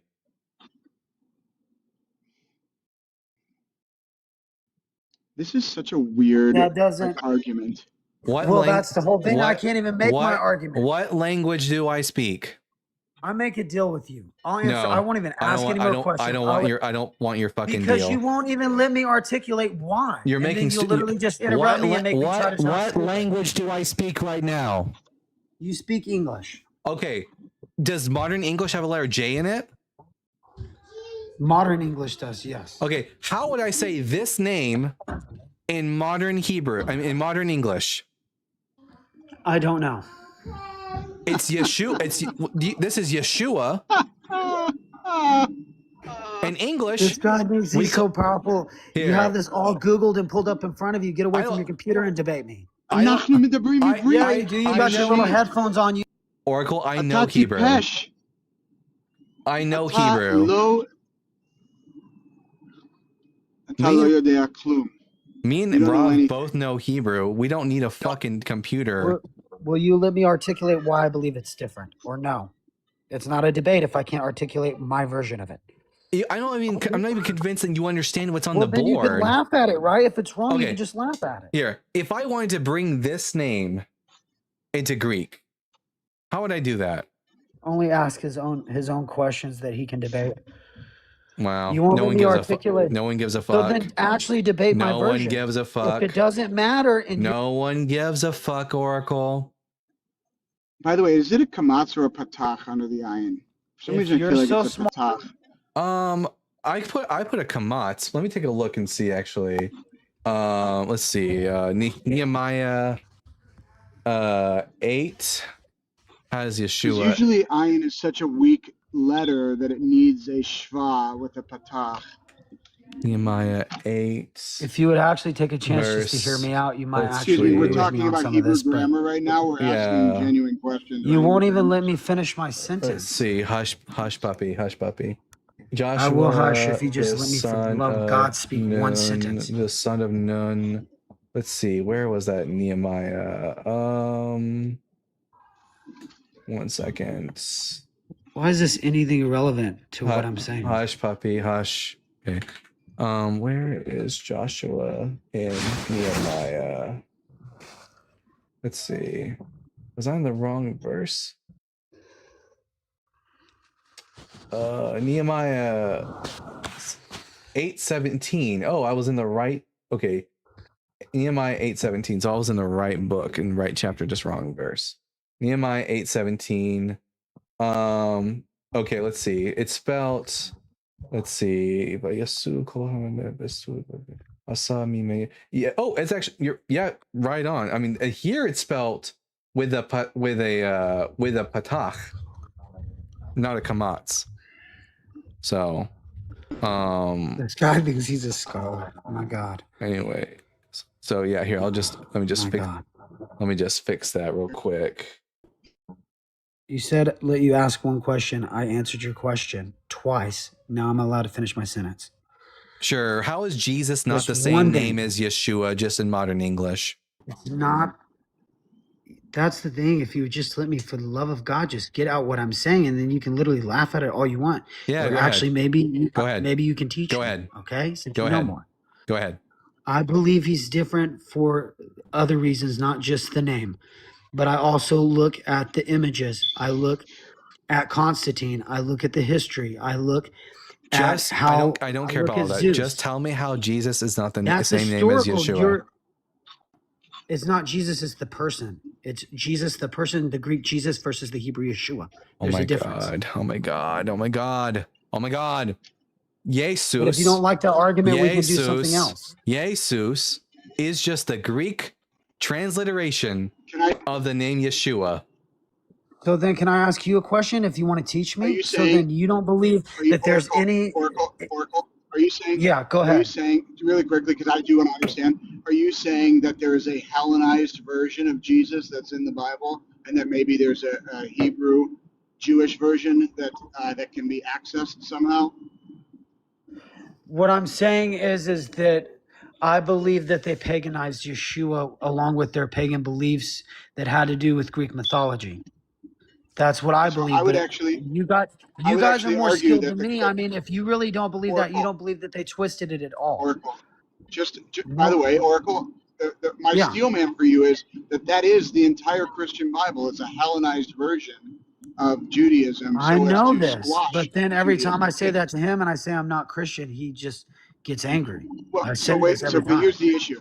That's not what you said. What you said was Jesus. It doesn't exist in I've Hebrew, barely spoken and it's 5 like this. words. Oh my God. But here's the thing. I'm muting him. You Oracle. You did not. That's not what you said. What you should have said something along the lines of the Jesus that Christians propose to exist is a Hellenized version or a Hellenistic thing. It's not the real Messiah. Jesus is not the real Messiah. Yes, that's a better way of saying it. I just believe that they plagiarized Yeshua, is what I believe. All right. But Okay, Jesus so is Yeshua. Jesus is the English way that we say Yeshua's name. How can you not even believe and try to sit there and argue with me about Yeshua being Jesus if you don't even believe in it? Bye. I'm so over it. What a fucking moron. Also, I really tried. Also, change your fucking smoke alarm battery. By the way, the Red Cross will do it for free. Yeah. No, I tried, Dalton, by the way. Like, I really tried to. Yeah. You give them more grace than I do. I didn't run Oracle. I'm tired of you. You're too stupid to have the conversation with. You're just too stupid. That's all it is. I do think that's part of it. I think that people are just like, there is so much confidence and so unwillingness to ask questions. Yeah. Yeah. By the way, I guess that, okay, listen, guys, that might not be the sound of his smoke alarm. He hasn't changed the batteries in his brain, and that's what was alerting us. All right. I'm gonna bring up the next guest, and then afterwards we'll read some more super chats. All right. I'm gonna ask you 3 preliminary questions, and then we'll get to the conversation. Question number 1: are you at least 18 years old? Yes. Question number 2: what pronouns do you go by? He, him. And question number 3: are you a Christian? Yes. All right. I'm Dalton, the Bible guy. What brings you up to the Bible Guy show? I don't know. I just stumbled across your live stream, and I thought maybe I want to debate. I don't know. All right. About what? Well, I just maybe want to see what you have, because I'm really like, right now I'm a bit confused, and I don't know if I'm an atheist or Christian, because I've always been Christian my whole life, but like in the past few weeks I've been doubting and somehow also not doubting. I don't know. So I maybe want to get some arguments, for or against the religion. What? Yeah, well, I just for a couple of weeks I've just been doubting, or like, you've been doubting your religion? What is it that you're doubting? Yeah. What is it that you're doubting? Sorry, I just had to go real quick. So like I've been just doubting like the belief in God, but I'm not sure, so I want to have some arguments if God is real or not. Oh, I'm an atheist, bud. Yeah, I know. I mean, I don't have very many arguments against God so much as I don't have. It's just that no one's ever given me a good argument for God, which is why I don't believe in God. All right. I'm going to give it. I'm only because it's not, and I don't want to take Dalton's people away or anything by any means, but like, this isn't the topic of this particular live, and there are plenty. Forgive me, Dalton, but there are plenty of places that do like deep deconstruction work, and I would recommend places like the Batcolite that do ask these types of questions on a regular basis. But it seems like that this topic doesn't have anything to do with the 3 topics that are on the board that are being discussed.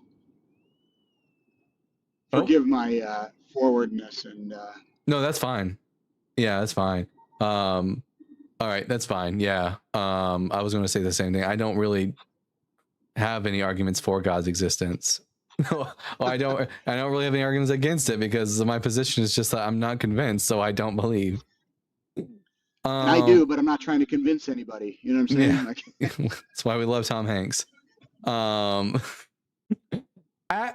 one sec. Where's my button at? There we go. At Carissa Wieland with the sending 20 the Bible Guy gift memberships. W. Carissa Wieland. And at ampersand with the 5 New Zealand dollars. I hope I got it. Ata hepai of this. I hope I got it. This is right. You are happy hungry. No, that's Rav is hungry, that's Ra'an. It's Ra'an. not a final nun. Yeah, that's right. That's not a bait. That's a noon. I don't know why I saw that as a noon. Here, one second. I don't know what Ra'an means. Do you? No, but also it should be a final nun if it's a nun at the end. But yeah, here. Let me see. I can type this in. Let me see if I can find out what this is supposed to mean. You are happy. Oh Also, this looks like modern Hebrew. Yeah. Let me take a look. Makes me think of the city outside of Tel Aviv, Ra'anana, but that's not what's being said here.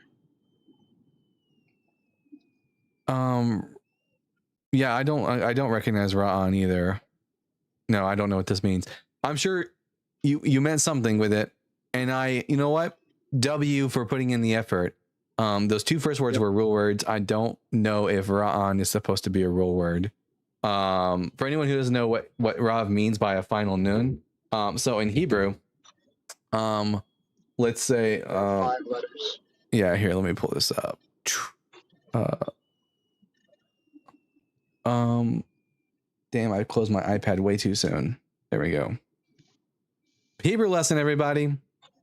Yeah, in Hebrew, there are certain letters that have like a regular form and a final form. This isn't even my final form, said the letter nun. So this is your regular letter nun. And then a final nun looks like this. So if you wrote the word son in Hebrew, which is the word Shemen. Or Shemesh, sorry. Shemesh, what? Oh, son. I think son. Ben. I think even son is in the son. Not Shemesh, Ben. You wouldn't write it like this, Ben with a regular nun. Instead, you would write it with a final nun. That would be Ben. Sorry. There you go. Ben. So other letters that function like this are the letter Pei, where you'll have the regular letter Pei, but then you'll also have a final Pei.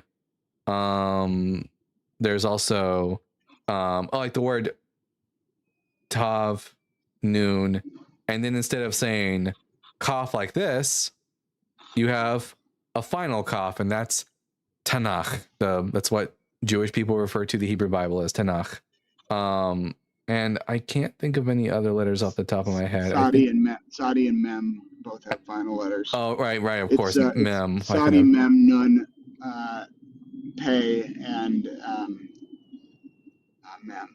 Yeah, so the final Mem, so regular Mem would look like this, and then the final Mem looks like this. It's closed, Racham. But yeah, anyways, you get the idea. There are certain letters that have final variations to them at the end of every sentence. Except for Mem, you just extend, you drop the bottom half of the letter down 90 degrees. That's what you do. Oh, this is also another fun little Hebrew lesson just because I wanted to do this because it's one of my favorites. There's an acronym, or is it an acronym, or is it like I don't know what you would call it, but there's a way of remembering. Okay, so there's these names. Mnemonic. Maybe it's mnemonic, yeah. So you have I spelled that wrong. Wait a minute. Eitan, Moshe, and Orva, Kalev. So it's Ethan, Moses, and Caleb. And what this is used to is for like I think you would call them prepositions before every word. Like for example, all of these letters are prepositions in Hebrew. So prefixes. That's the word I'm looking for. So the aleph would be I, the yud would be he, the tav would be she, the nun would be I think it's we, mem is from or because, shin is would be who that, or which. That, yeah. Hey is the, vav is and, kaf is like or as, lamed 2 or 4, and beit is en. So all of these Eitan, Moshe, Vekalav are is what this is what they teach children over in like certain schools over there. So, and that's how I remember my prefixes. In I can prefix him. That's what they always think, Contra. They can prefix me. Do you know Beged Kefet? Beged Kefet. I don't. I've heard that Daled. before. I don't remember what's referenced to. Yeah, so Bet Gimel Daled, Kaf Pei Tav are the letters that get a dagesh when they're at the front of the word, at the beginning of the word. There we go. Yeah, like Bereshit. Yeah, exactly. Fantastic. Love that. I love Hebrew. Yeah. But anyways, ampersand. Thank you for that. And at Robert Summers with the $5. The Trump Antichrist guy argument rests on Musk being a competent false prophet. I think we are okay. Yeah, facts. That's facts. Listen, I'm more than okay with us demonizing Donald Trump. I'm all for it. But to say that it's the fulfillment of biblical prophecy, get the fuck out of here. Clever says only Cam can currently do that. Only Cam can currently do what? Anyways. And at ampersand with the $2 New Zealand dollars. Again, off topic. How long does brown rice take to boil? 15 minutes? You're asking the wrong guy. I read the instructions in the back of the box. That's what I would do if I were you. And at indentured cervix with the $5. Could you ask Tom to say, Houston, we got a problem? Houston, we got a problem. Pause. There's no crying in baseball. There's no crying in... Oh my There's God. no crying in baseball. I haven't seen that movie that you're referencing. That There's no crying in baseball reference. I haven't seen that movie. What is that? Oh, A League of Their Own. Oh yeah, haven't seen it. But that's so funny. Oh my God. Holy shit, that was flawless. I know. Yeah, perfect. Absolutely. All right. We're at 7.4 thousand likes. So everyone keep tapping that screen. We'll get to 10K likes, and then hopefully we'll get another good interlocutor in here. It's been one shit show after another, with the exception of like 2 of our guests at the beginning of the show. But you never know. We could have another good interlocutor. That'd be fantastic. That literally sounded like it belonged on a soundboard. Yeah, for real. Can Rav explicate hoo-ha in Hebrew? Who means קשה שני אנשים שאוהבים עצמכם מאוד מאוד, מישהו שם זין או literally, I'm not giving sex ed in Hebrew right now. I don't think I can. I don't think I can be able to do that. Whoa! Gun control is treason. Says this rapist host is failing. I'm sorry. I'm not a Christian. I don't like raping kids. And you're just mad because I'm a fucking communist. And you're a capitalist pig. And also, gun control for the win. Absolutely, it needs to be harder to get a gun. And I'm saying that as a Texan. Fuck them. Fuck those guns. I'm sorry, Dalton isn't president. Yeah, I'm not president, therefore I'm not a rapist. But, you know, keep running your mouth in the comment section. Everyone can see right through you. Let's see. Don't forget about your "This Is My Show" sound. Oh yeah, damn, I should have. I had so many opportunities to use it. This is my show!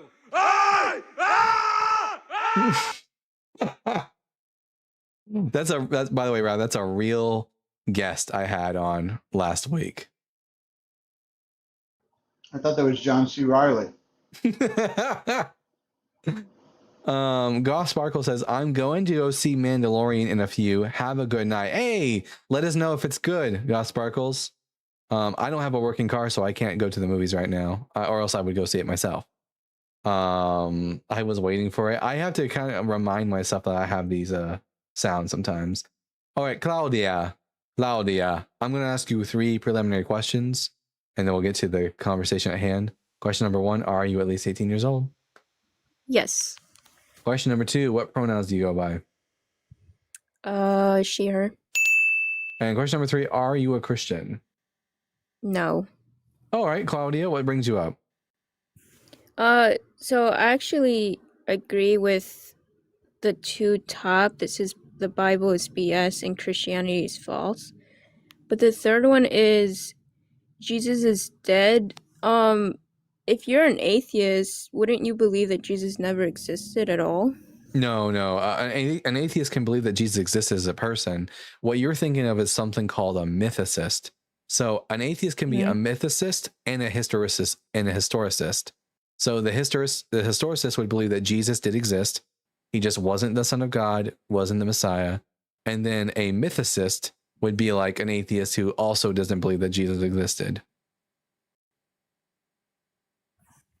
Okay. So you believe that he's not God, but he did die, he just didn't resurrect? Yeah, he was just a Jewish guy from the first century who got crucified, died, and a religion built up around him. Oh, okay. Yeah, I do believe that, like, the whole religion thing is like complete BS. Like, he didn't come here to make a religion. But it's like, if he came here to die, though, and everybody's hung up on that fact, then there's a lot more to talk about, I guess, than him not I don't think rising Jesus, from the dead. I don't think Jesus came here. I think he was born like anyone else. But I don't think his purpose was, he never intended to die. Unless he was just doing what's called death by cop. Like he wanted the Romans to kill him so he could be a martyr for his religion. But Jesus didn't intend on making a new religion. He just intended to bring reformation to Judaism, like turn people back to the law and all that kind of stuff. So how do you know that he existed, though, if, like, you don't believe in the Bible? Well, we have references to Jesus outside the Bible by Flavius Josephus, for example, writes about him. But like, honestly, at the end of the day, I'm like 51% in favor of historical Jesus, 49% in favor of Jesus didn't exist. I just assume Jesus existed for these conversations because even if he existed, then Christianity is still not true. I see. Yeah. That's kind of my view on it, too. I was just on a live earlier where somebody was asking, why aren't you a Christian yet, or something like that. Anyway, I was trying to answer, and the person kept just saying stuff and thought I was going to hell, and I don't know. But yeah, I don't know. And sometimes, like, these lives, people have like points, and I'll see that not every point is consistent. So that's why I asked you about like the last point you had. Yeah. You don't have to be a mythicist in order to be an atheist. Yeah. Okay. Yeah, that's all. Thank you for having me up. Have a good day. You too. Every time I see the name Claudia, I have to say Claudia because Assassin's Creed 2. That's Ezio's sister's name, Claudia. Anyways, someone said we all came here to die. I mean, in a way, yeah, we were all born to die. Let's see. What contradeity? What damn what? Claudia. I'm too slow for my own brain to catch up. I know. Same here, sister. Same here. Let's see.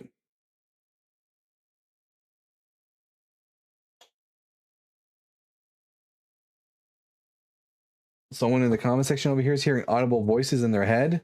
You might want to go see a doctor about that. And at IDN99 with the $4.99. Do you think there is any worth in the idea that Marcion produced the Paul letters around 140 AD, or is this bollocks? I think it's bollocks. I don't buy it.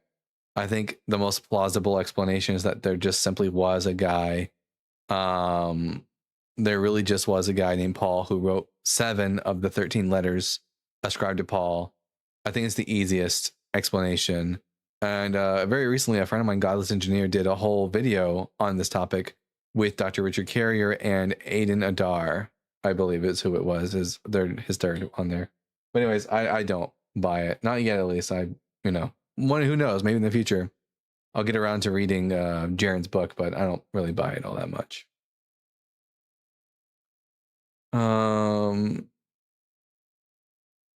Sorry for caps. You're good.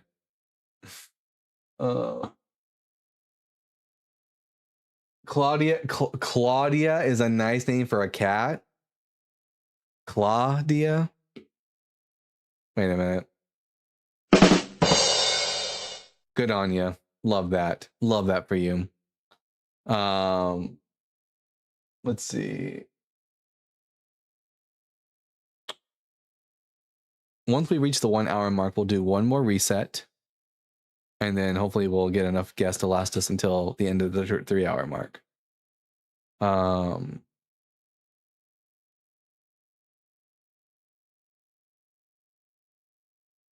My ex-wife had an audible voice, as far as I can remember anyway.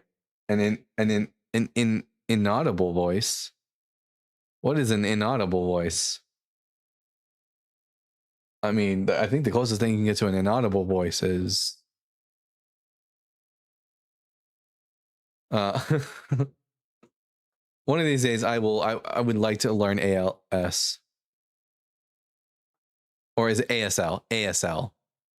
American Sign Language. Death stare? Low talker? Or Claudius, if it's a male, Claudius. It's a very fancy name, Claudius.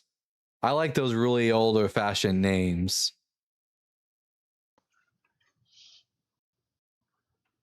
Better than Klaus or Gunther. I'm not that big of a fan of Gunther. It makes me think of Gunther from Friends. But if I've said a couple times on this live that if I ever had a girl, one day I would like to name her something like Persephone or Aurora. I like names like that. Claudios. I also like Rose. What are you going on about now, Contra? You're just typing words in now. Okay. David's Orbit. Welcome back up to the live, bud. Hey, buddy. I have a Isaiah question. Yeah, go ahead. Or a couple of them. So I'm reading the book of Isaiah now, and I'm curious about this suffering servant. Yes. Were you here earlier? Were you here for the earliest part of our conversation about it? No, this is the first time I popped into your live. Oh, okay. Oh, yeah. Ask away. So it's referenced a few times in 42, 49, 50, and 52. And I'm having a hard time seeing how it's not the nation of, or how it's not an individual in some senses. It seems like it kind of thins out after Israel's mentioned to be the suffering servant or the servant. Well, in Isaiah 53, it actually uses the plural pronoun at least once for the suffering servant. Okay. In verse 8, it uses the word lamo. And lamo, according to the Klein's Hebrew Dictionary, means to them. Servant is Eved, right? Yeah, Eved, yeah. Eved. Okay. But you have to remember that in like Hebrew Bible, sometimes the nation of Israel sometimes are collectively referred to in the singular. So, for example, prominent example would be, I'll pull it up on the screen, is in Exodus chapter 4. This is when God is speaking with Moses after they just had their first meet cute. Let's see. And the Lord said to Moses, when you go back to Egypt, see that you perform before Pharaoh all the wonders that I have put in your power, but I will harden his heart so that he will not let the people go. Then you will say to Pharaoh, thus says the Lord, Israel is my firstborn son. I said to you, let my son go that he may serve me. So here the nation of Israel referred to in the singular as a he. We see this again in every time you say Am Yisrael, you know what I mean? The people of Israel. It's in the Am singular. is singular. Yeah.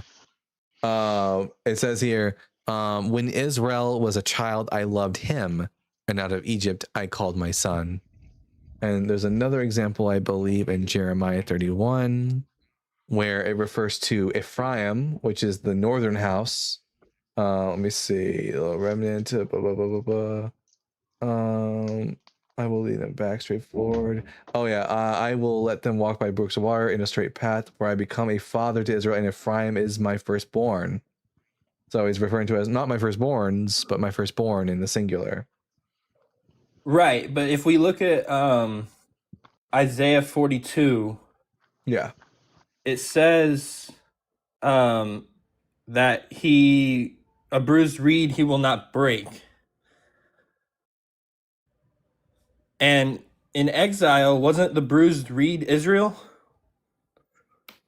No, I don't think so.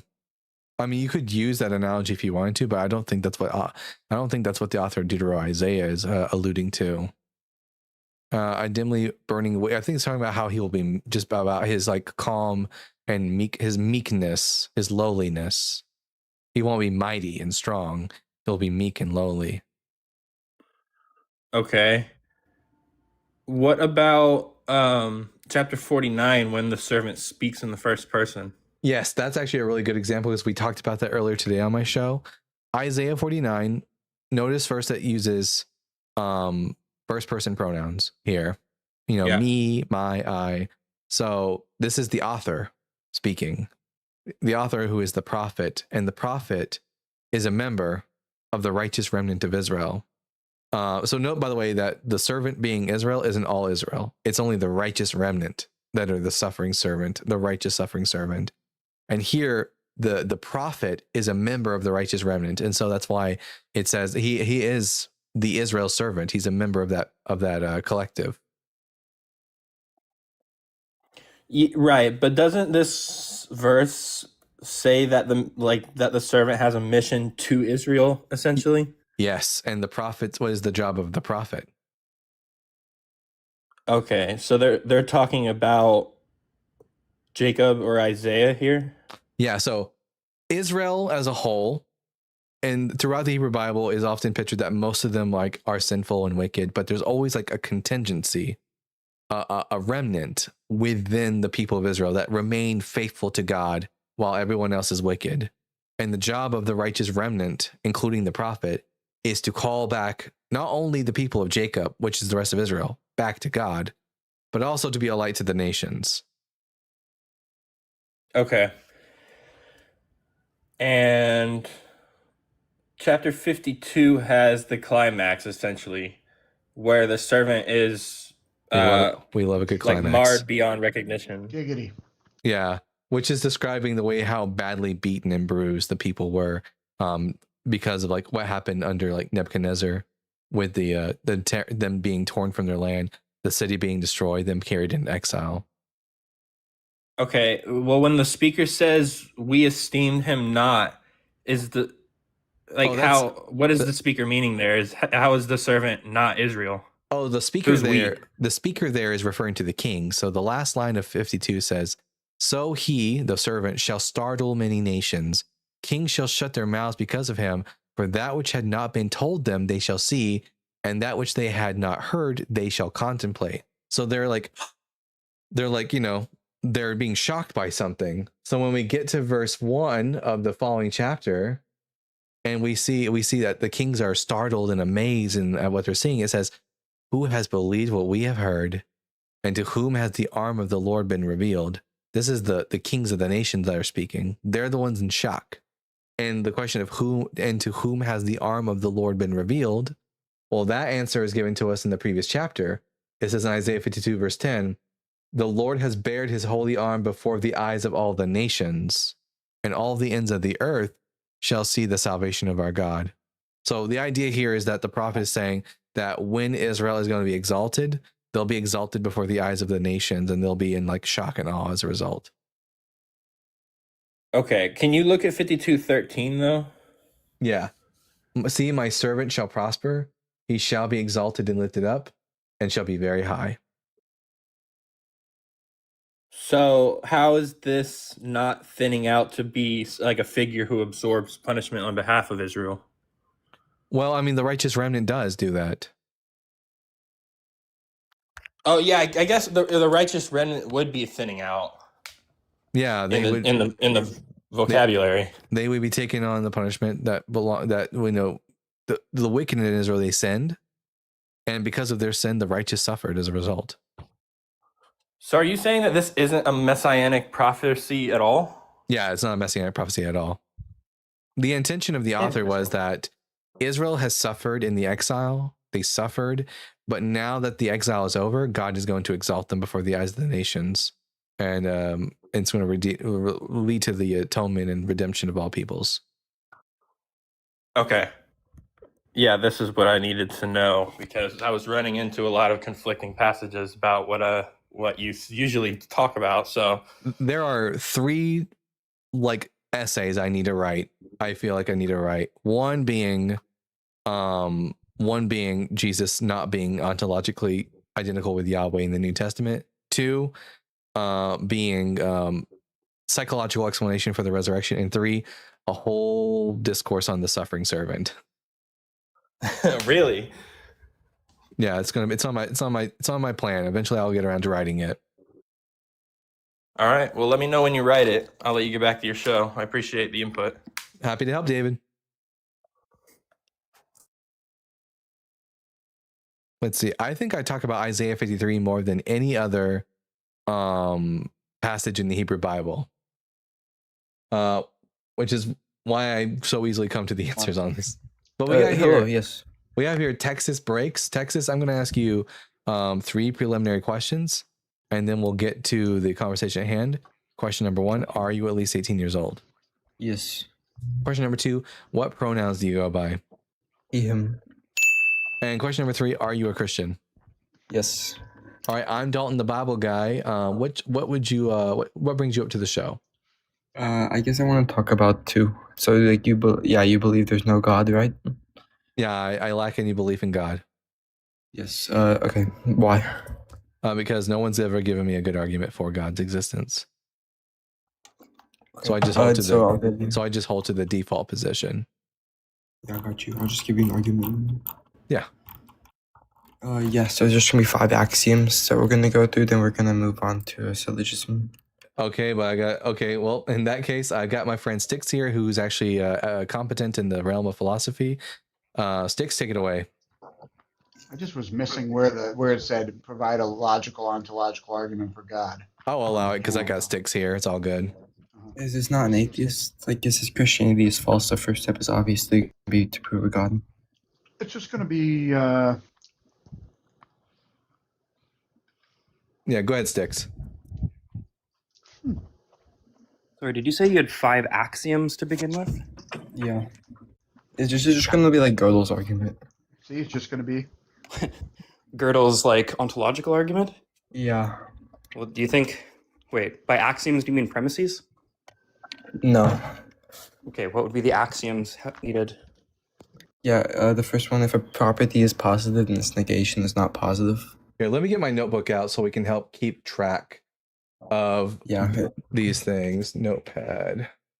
Yeah, like I can't type in formal logic. There we go. So you're saying you have 5 axioms. Yes. So axiom number 1. Yes. If a property is positive, then its negation is not positive. Do you want to, Dalton, do you want to run through it all and then I can levy my contentions, or do you want to just go, because the first one's like particularly contentious? Yeah, well, we'll just do them one at a time. If a property is positive, then what? Wait, do you know the argument? Like, do you know these axioms I'm talking about? Like, if you do, we can just skip this and go straight to contention. Well, I do, but not everyone else does. Okay. If a property is positive. Yes, second one. Wait. If a property is positive, then its negation is not. Its negation is not. All right, you and Styx can discuss this first axiom. Yeah, what does it mean to be a positive property? Yeah, anything that has like good in it, like no defect. So, is existence good? What do you mean by existence? Just like the existence of an entity? Do you take existence to be a predicate? Yeah. That's confused. Is grape good if it exists? No. Wait, but then I thought existence is a grape making predicate. Well, yeah, if it's grape making, that would just. So something that exists that has something that has the predicate of existing, and that predicate being a grape making property. The entailment of that view is that it's better to exist than to not exist. To have the predicate of existing than not existing. So is grape existing better than not existing? Sorry? Texas, you just have to argue that we don't know why it's good, but it's still good. That's your argument here. Well, he's just committed to saying things that exist that have the predicate of existence, and that existence being a grape making property, right? Grape existing is better than grape not existing, correct? Texas, when you leave the screen, we won't be able to hear you. He's referring to ChatGPT so he can figure it out. Texas.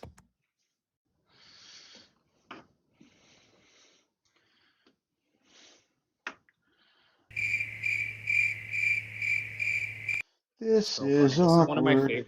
This is one of my favorite contentions with predicating existence. Oh, he fucking. That was so easy. Man. So funny. Well, you're more than welcome to just chill up here until and maybe he might come back. Maybe he kicked him off the app, and maybe he'll come back. If not, that was quick. If not, that might have been a world record. Oh my gosh. Texas tried to run the same argument against Mezzo last night. Oh, really?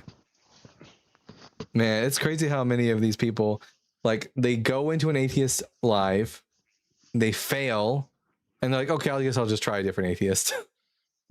Oh, man. It's so funny. Bro realized this. They have to run their... Freethinker says, bro realized this wasn't a part of his script.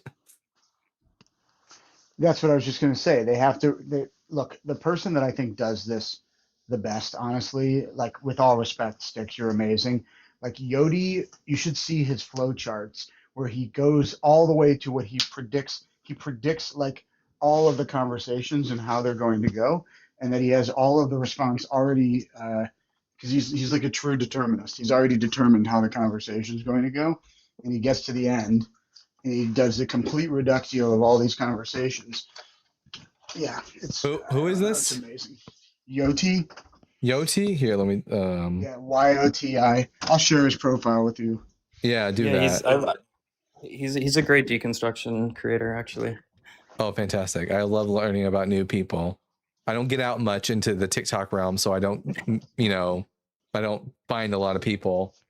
The epistemology and documentation he uses, says Contra. Well, it looks like everyone else is familiar with them, so I guess I'll have to check them out for sure. But it doesn't look like Texas is coming back, which, sure, I guess. But I guess we'll just do a quick restart on TikTok then. And you two are more than welcome to return. All right. Roger that. Let's see. Guys, that was so funny. That's going to be a short for sure. It'll end up being a short on TikTok and YouTube.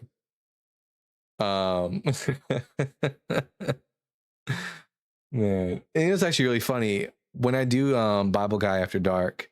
I only do TikTok, and I'm so used to having y'all on YouTube to talk to whenever I do a restart that I was on doing Bible Guy After Dark, and I did a restart, and then I looked over to the camera to talk to you guys, and you weren't there.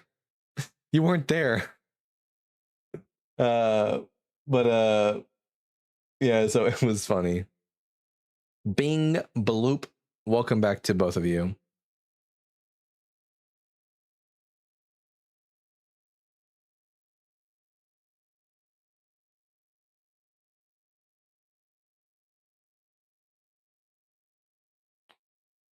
Nade, hello. Oh, hi, Contra.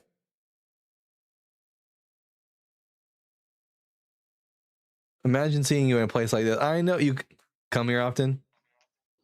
It's nice weather we're having here. Mm-hmm.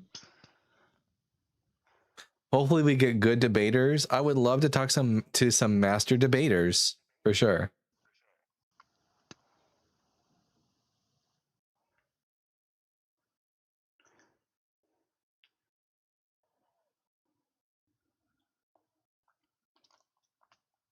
Velvet Worm, howdy partner. Ooh, who do I get a message from? I'm interested. Let's see. That's me. Oh, that was Justin. Oh no, on my phone. Happy to help. All right. Velvet says howdy partner. Top of the morning to you. Wait, no, that's Irish stuff. Irish. Yeah. Although many cowboys were Irish. There you go. Do you know It's what howdy like Marty means? McFly. Anyways, what? There you go. Do you know what howdy actually means? Is it short for how do you do? Yeah, exactly. Yeah. See, I only ever mean it to mean just hi, but I'll go howdy, and someone goes, "I'm going good. How about you?" And I'm like, "Oh, didn't mean to mean that," but I get it. It's like goodbye. Goodbye is short for God be with you. Dalton and his accents. Top of the morning to you. We had a theist who came up and he had a really thick Irish accent, and he would say things like "ting" instead of "thing." He'd say, "I don't know what ting you're talking about," and I'm always. But anyways, the Irish influence in Jamaica is why the Jamaican accent sounds the way it does. Oh, okay. So there's a really funny video for anyone who knows what Smosh is.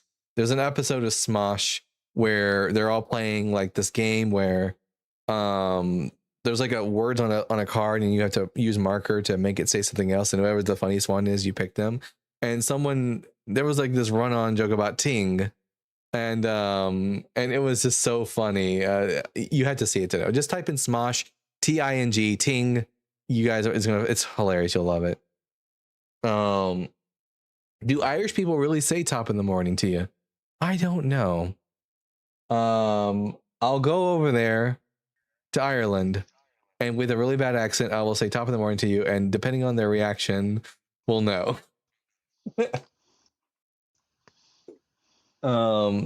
M. Thomas says, you're on the very brink of committing the unpardonable sin. Oh, buddy, I've already committed it. Fuck the Holy Spirit. There we go. I have committed blasphemy of the Holy Spirit. A brief Google search reveals that Irish people do not, in fact, say top of the morning, but it is rather a stereotype from now I need to know where vaudeville in Hollywood. Oh, well, there you go. There you go. Thank you for saving me the embarrassment.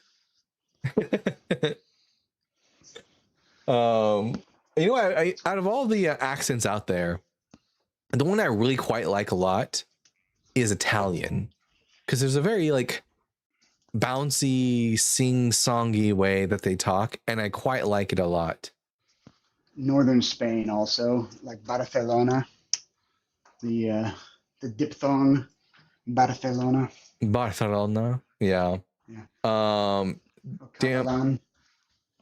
the Holy Spirit doing Satan's work. There, I get it again. Another blasphemy of the Holy Spirit. Did it again. So I'm double fucked. Anyways, I love South African / Kenyan accent. I do love Kenyan and also Nigerian accents. Especially, I mean, there's something there's this one creator, I can't remember who she was. I remember seeing like a year ago or so, seeing her on TikTok, and she would read. And she was from Kenya, I think. She had such a sweet, soothing voice.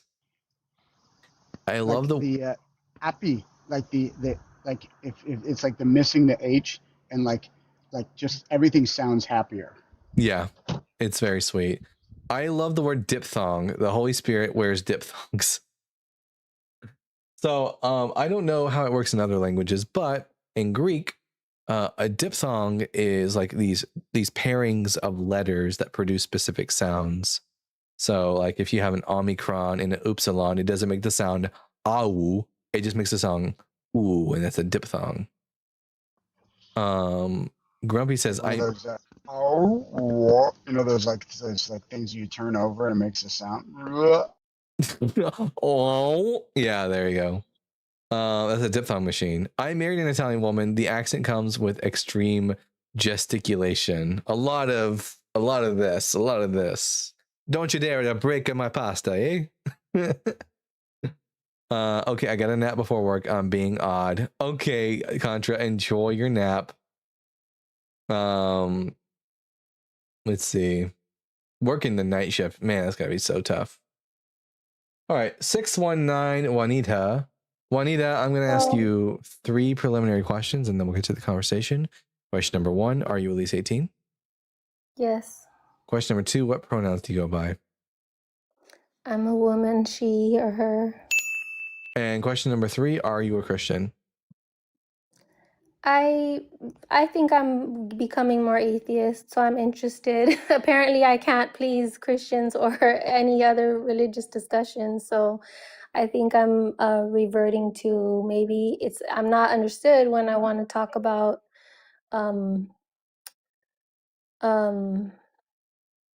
my understanding of my what I learned in the Southwestern United States for for my parents and myself. And my grandparents. So I'm getting confused about how to be either. So maybe I'm atheist now. I'm open to discussion. Yeah.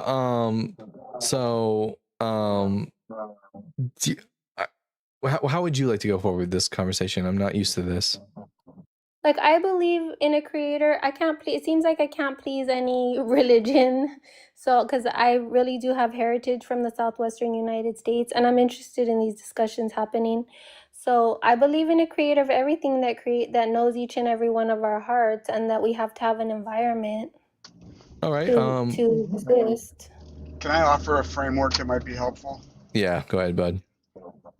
So the term that I think most well describes comparatively indigenous traditions is totemistic, which is to say there is an inherent connection between people and the space from which they emerged. Does that resonate with you?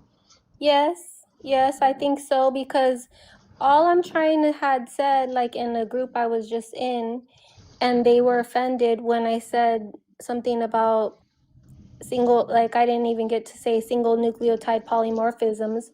But the fact that we might have different genetics, it's not necessarily a bad thing. It's just that we might have the same medicine doesn't necessarily work for our same genetics, or work the same on us, and that really happened recently with the global pandemic, which is why I think I'm more interested in considering why it became such a discussion around the world about what are we doing with our health, and not everybody reacted obviously the same to what worked for some people didn't work for other people. Does that make sense?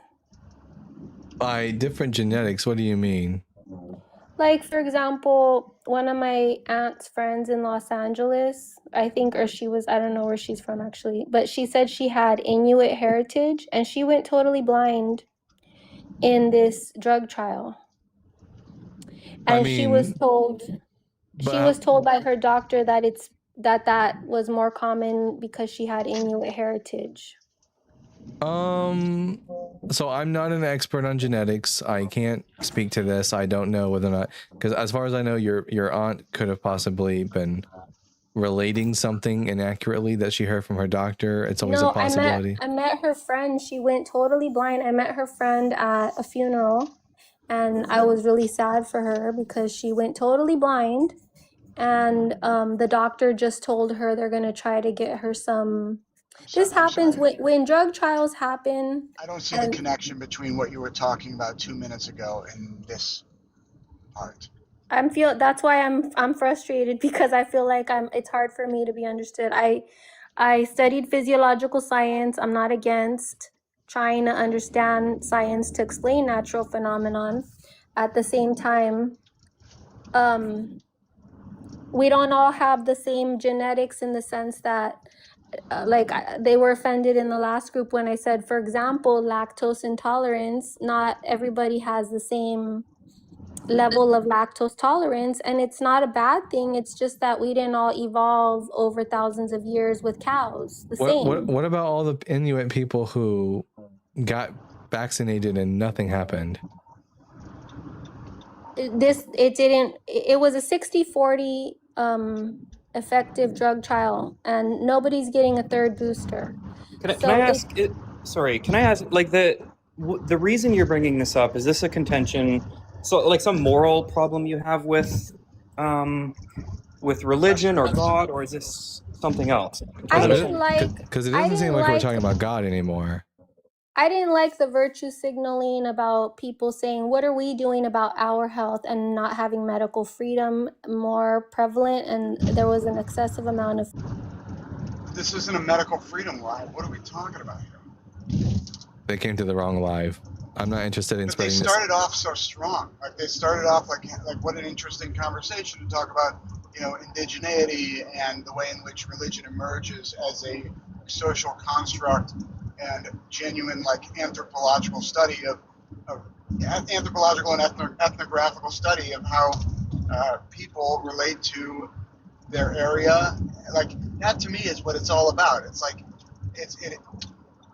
what is beneficial from religion is things like community and the endorphins that people experience in the sense of humility and collectivism and these sorts of things. What is harmful is top-down rigidity of structure and adherence to structure and supremacy over other groups. Anyway.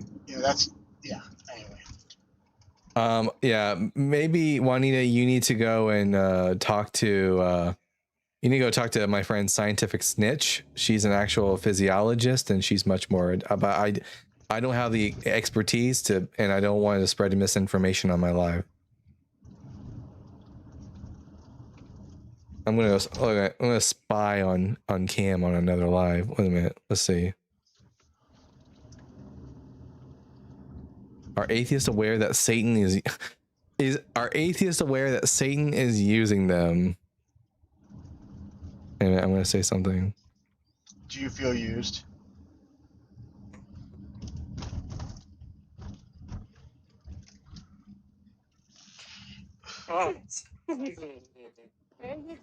Hell yeah, Cam, get him. Here, wait a minute. I'm gonna boost her up real quick. Send her a galaxy.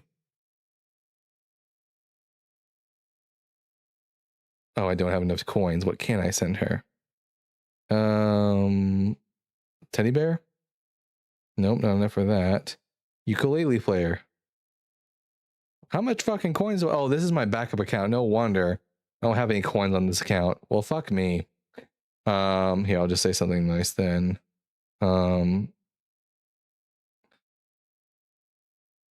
Yeah. Cam is destroying y'all rhetorically. Suck it, Theus. That's it. I'm just gonna put that in there and leave it. All right. Anyways. Actually, gotta get going. Good to see you all.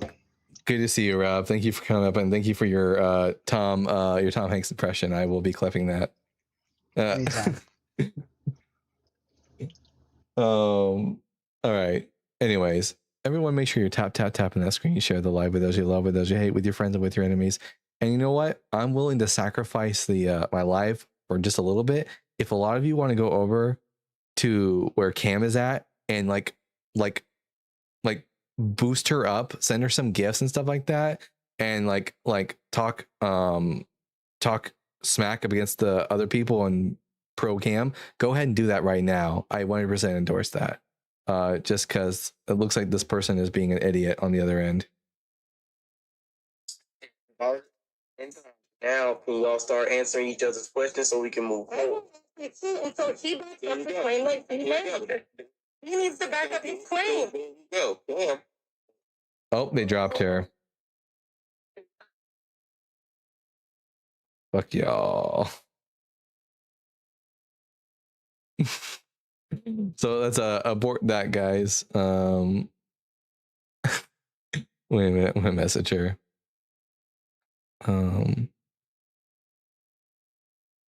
We were listening on to you being super aggressive.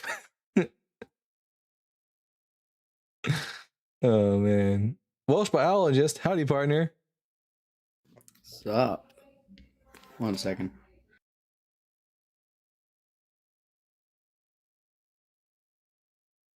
Satan is my accuser.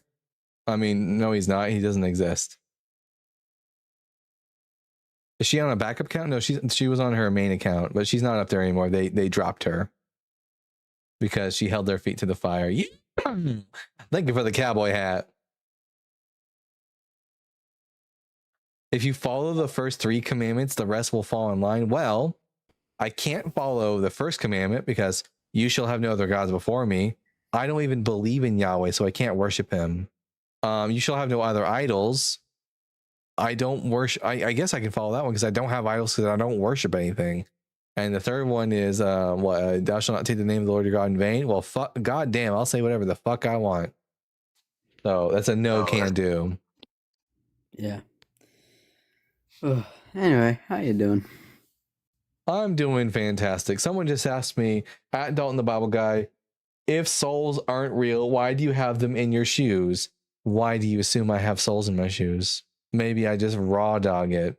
No, I do. Yeah, no, like no. What you do is you cut the bottom of your shoe off and then disguised.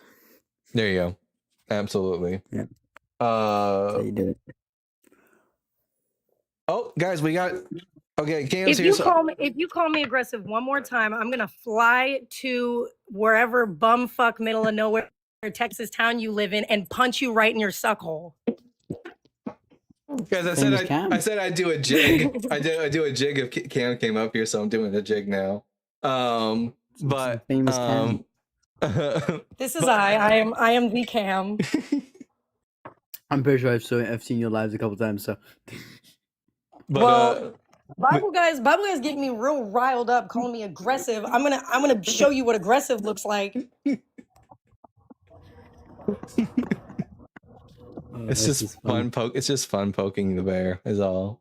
Wait, were you guys? You said you guys were listening to my other discussion? I went in there for just a second on my backup account, and put it on camera for everyone to watch. What happened? Homeboy wouldn't back up his claims. What claim was he making? Well, so the prompt he couldn't give me. He went in there and the prompt was, do atheists know that they're being controlled by Satan? And I said, no. Could you make me aware that I'm being controlled by Satan? And then he just started saying a bunch of random shit. And then I was like, hey, when are you going to start actually like making me aware? And then that's like, he was like, literally, we never got past the fact that he couldn't answer my first question. oh, that's amazing, isn't it? You know, when they do that. Like, it's not that hard. If you're making the claim on your prompt, you should be able to like explain that to me in any meaningful way. But he couldn't, and then he just insulted me a bunch. Yeah, well, I insulted them back. I remember I was on Creation Flood Myths live a while ago. God, he's insufferable. And I was trying to, prove evolution to him. He didn't believe in evolution. And he was like bringing up the soft tissue in dinosaur fossils. And I said, yes, we know how that happens. And that's and from the woman who found those fossils, who, by the way, is a Christian, and says that, like, you guys, to quote her, go suck an egg to creationists. She says that, so absolute baller. But, yeah, no, she... Anyway, she...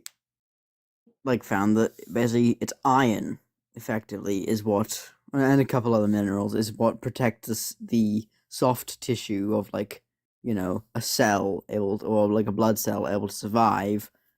Is that a burrito? I'm jealous. I thought you guys might like a mukbang. Oh no, we did a mukbang last night and another mukbang today. Lovely. I picked up some Mucky D's. We have your Elvin Fry. I'm going to ask you 3 preliminary questions and then we'll get to the conversation at hand. Question number 1: are you at least 18 years old? Yes.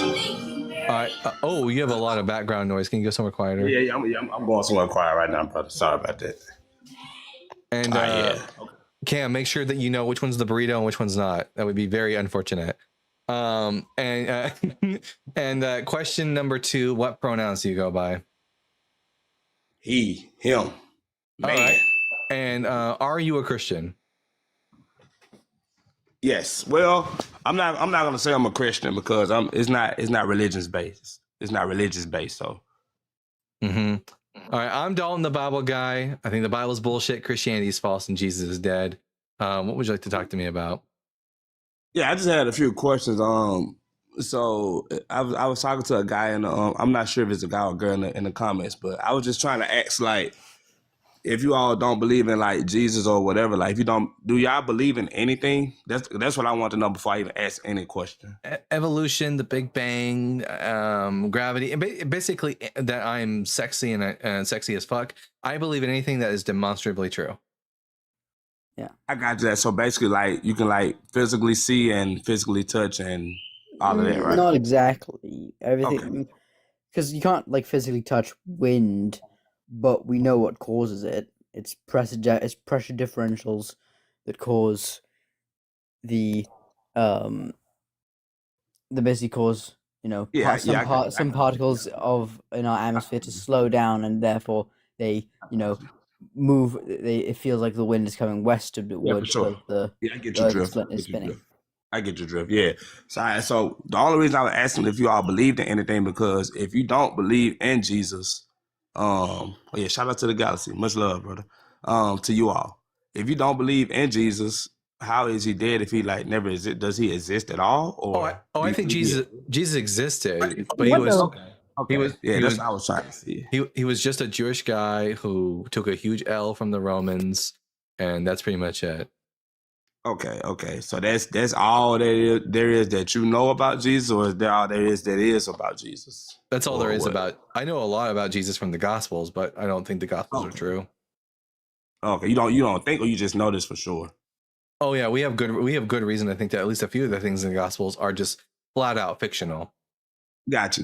And that's really what everything. So yeah, I can understand your point on that. And also, I want to know, like, I asked another question in the comments about the story of Jesus being taken from the supposedly supposed to be Messiah Yeshua. I don't know if you know anything about that name or not. I think that they are the same person, aren't they?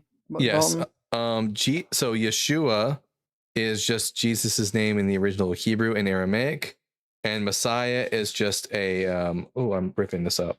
Messiah is just the equivalent of the word Christ. They're the same word, just one. They both mean anointed one. So they aren't two different. No, they're the same person. Oh wow! See, I didn't know that, because the way it was explained as if the Jesus guy was this and I'm not trying to quote or mishandle the name or mishandle any information. So if I'm wrong, I mean, I don't mind being told I'm wrong. But I was told that the Jesus guy was this random, I guess Jewish. You said Jewish or white guy who was like a pedophile type of guy. I don't know if you heard that story. About that name. No, he was just he wasn't. I don't think any of the stories of Jesus shown to be a pedophile. Yeah, he wasn't a white guy. Yeah. He was just a Middle Eastern man. Okay. Yeah. Oh, definitely not a white guy, because that would be in the fucking miracle. Yeah, that would have been the miracle. Okay, right. Okay, got you. And I guess the only Middle other thing East, I a would white like guy to, in the Middle East would be the actual miracle. Okay. Yeah, and the only other thing I wanted to ask, if I guess Jesus presented himself to you in some type of way or some type of fashion, would you all believe that he's true? If something actually happened to I guess to make you believe, not trying to force anything, just asking generally. I wouldn't have a choice. Like, as long as Jesus revealed himself to me in the way that I would know for a fact that I wasn't hallucinating, because that's the thing, I could always hallucinate. But like, if he's really all powerful, then he knows how to do it in a way that would make it very clear that I'm not hallucinating. Then I would have to believe that he exists, because like, we don't choose what we believe. We're either convinced that something is true based on the available evidence, or we're not convinced because the evidence isn't sufficient. But like, if I'm presented with absolute certainty that Jesus existed because he appeared to me, and he made it very clear it wasn't a hallucination, I would have to believe he existed, because I couldn't do otherwise. That's awesome, bro. That's awesome. Okay, that's all I wanted, man. I didn't want to go country. I just wanted to kind of get more informed on what you guys believe in. So thank you for the opportunity, man. I really appreciate it. All right. Have a wonderful day. Sounds good. I have a good one as well. I'll never understand that question. Like, if Jesus presented himself in a way to you that you would believe, would you then believe? Like, I feel like the question itself answers the question. It does. What do you have, Dalton? What is that in your hands? Sorry, I have Is that a ADHD. Band-Aid? I have ADHD, and I'm just fiddling with things and tearing them apart now. Yeah, I'm playing Minesweeper because I have ADHD too. So like, Yeah, I get it. But you did miss the jig, Lathe. You did miss the jig. Winter. I've yet to see any jigs. I did a jig as soon as you got here. Yeah. That was a little hand and shoulder action. Wait a minute. Okay, wait a minute. You want to see a jig? I'll fucking do a jig. You need to like stand up out of the chair. Let's go. Just like I It's did. not unusual. Anyway. There you go. There's your jig. Everyone, we did a cam jig. Okay, winter is coming. Winter, I'm going to ask you 3 preliminary questions, and then we'll get to the conversation at hand. Question number 1: are you at least 18 years old? Yeah. Question number 2: what pronouns do you go by? Any pronouns.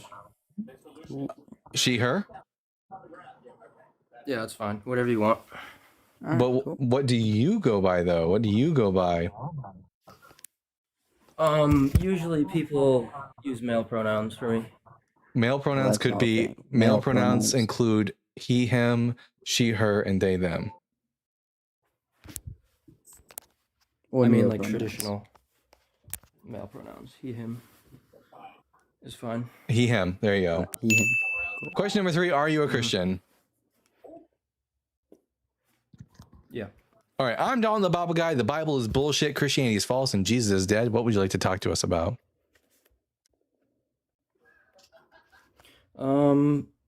I guess the first thing on my mind, I was just wondering, do you think there's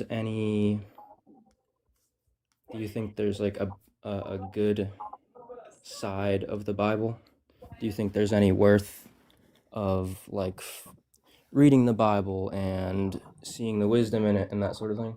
I think that anything that is good in the Bible, we can get outside the Bible, and all the things that are, but the majority of it's not good. A lot of like the moral stories of the Bible, you can just look at Hammurabi's code, or like, just modern ethics. A lot of basically modern ethics. Hammurabi's code has basically, I mean, is an eye for an eye in the Bible? I've never read the Bible. It is. I'm a Christian. Yeah, that comes from Hammurabi's code, which is like the oldest written law code. Okay, yeah, I'm not familiar with that, so it's a cool thing. Do you think there's anything special? So it sounds like you're saying there's not really anything special about the Bible.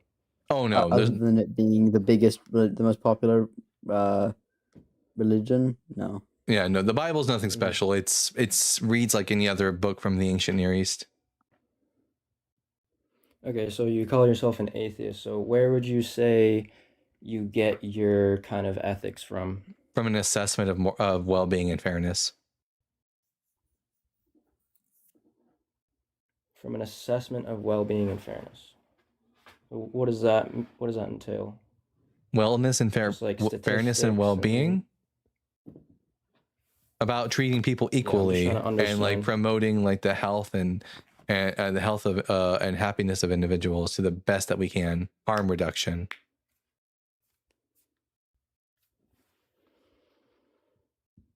I definitely don't get it from the Bible. I don't think that a woman should be considered the property of a man. For example, I'm very much against that idea. I'm very much against slavery.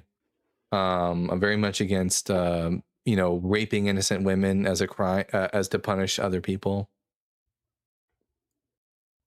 Okay, so do you get it just kind of like from your own how to say logic and observing same place sort of thing? Same place everyone else gets their morals. Even the morals of the Bible are just the ancient Near Eastern peoples trying to like come up with a moral system. Okay, so how do you decide like because obviously people are going to disagree on this. So how do you decide like who's correct on wellness and fair being? It's it's objective what Yeah. is and isn't in accordance with the wellness and fair being. It's Okay. it's objective that cutting someone's head off is not in accordance with the well-being of the individual. Ultimately, Winter, like we have these moral intuitions, right? And there could be like a naturalistic account we could give for why we have the intuitions, right? We tend to have empathy and altruistic tendencies within human cognition simply because of things like evolution and us being a social species and so on and so forth. It's beneficial as a social species to be altruistic. Right. And so ultimately, like the question would become like if God, presumably you believe God is the grounding of like morality or something, but if God came down to moral and was like, it's good, it's objectively good or something to like put babies in blenders, well, presumably you would still think that's bad. So you're still going to index, what your actions or, well, hopefully you'd index your actions to your moral intuitions. Right. Yeah, I hear you. So I'm hearing kind of two things that are not really connecting for me. So just to clarify, do you think is good an objective thing, or is good kind of just something that we follow because it's beneficial? Good just means you catch my drift. Good is a word that we use. It's a value judgment word. Good means beneficial towards a specific goal.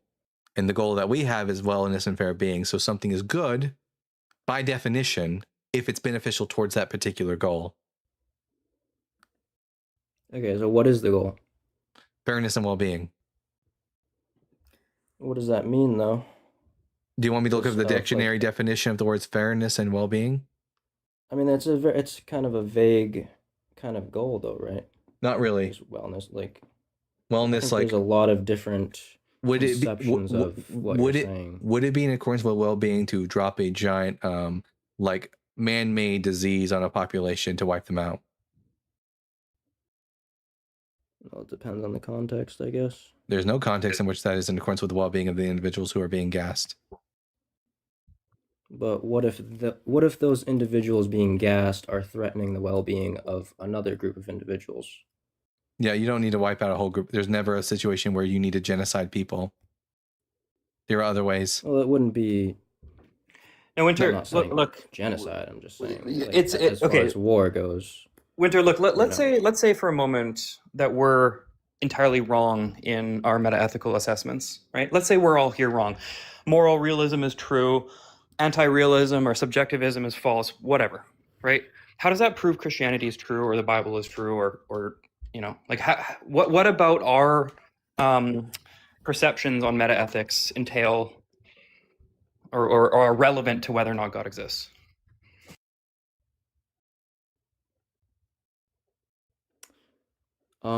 So for me, the concept of God is an objective foundation for ethics. That's we why know you I'm believe trying that, to right? But do you know what that word means? Objective. Yeah. What does it mean? It means it exists outside of subjectivity. It exists in reality. Is God a subject? Do you? No, God is objective. No, God is a subject. He has a mind. He has a stance. He's a subject. God has a mind, and he's also objective. Right, but his his existence could be objective, but we're not talking about his existence. We're talking about the truth maker of the moral propositions. Right? If the truth maker is a stance or a mind, then it follows from that those moral propositions are subjective. No, that doesn't follow, actually. Within moral it does. Within moral discourse, what it means to be subjective is to be stance dependent. Objective means stance independent. Now, are moral propositions like slavery is good, is that indexed to God's stance on slavery? You're making a mistake here. What's my mistake? The mistake is equating God's mind to the mind of a subject, to the mind of a human. Wait, is God an agent? I would say so, yeah. Does God have a mind? Yeah. Okay, well, then let me ask you this. Maybe this is an easy one. Do things become good because God commands it, or are they good, or does he command them because they're good?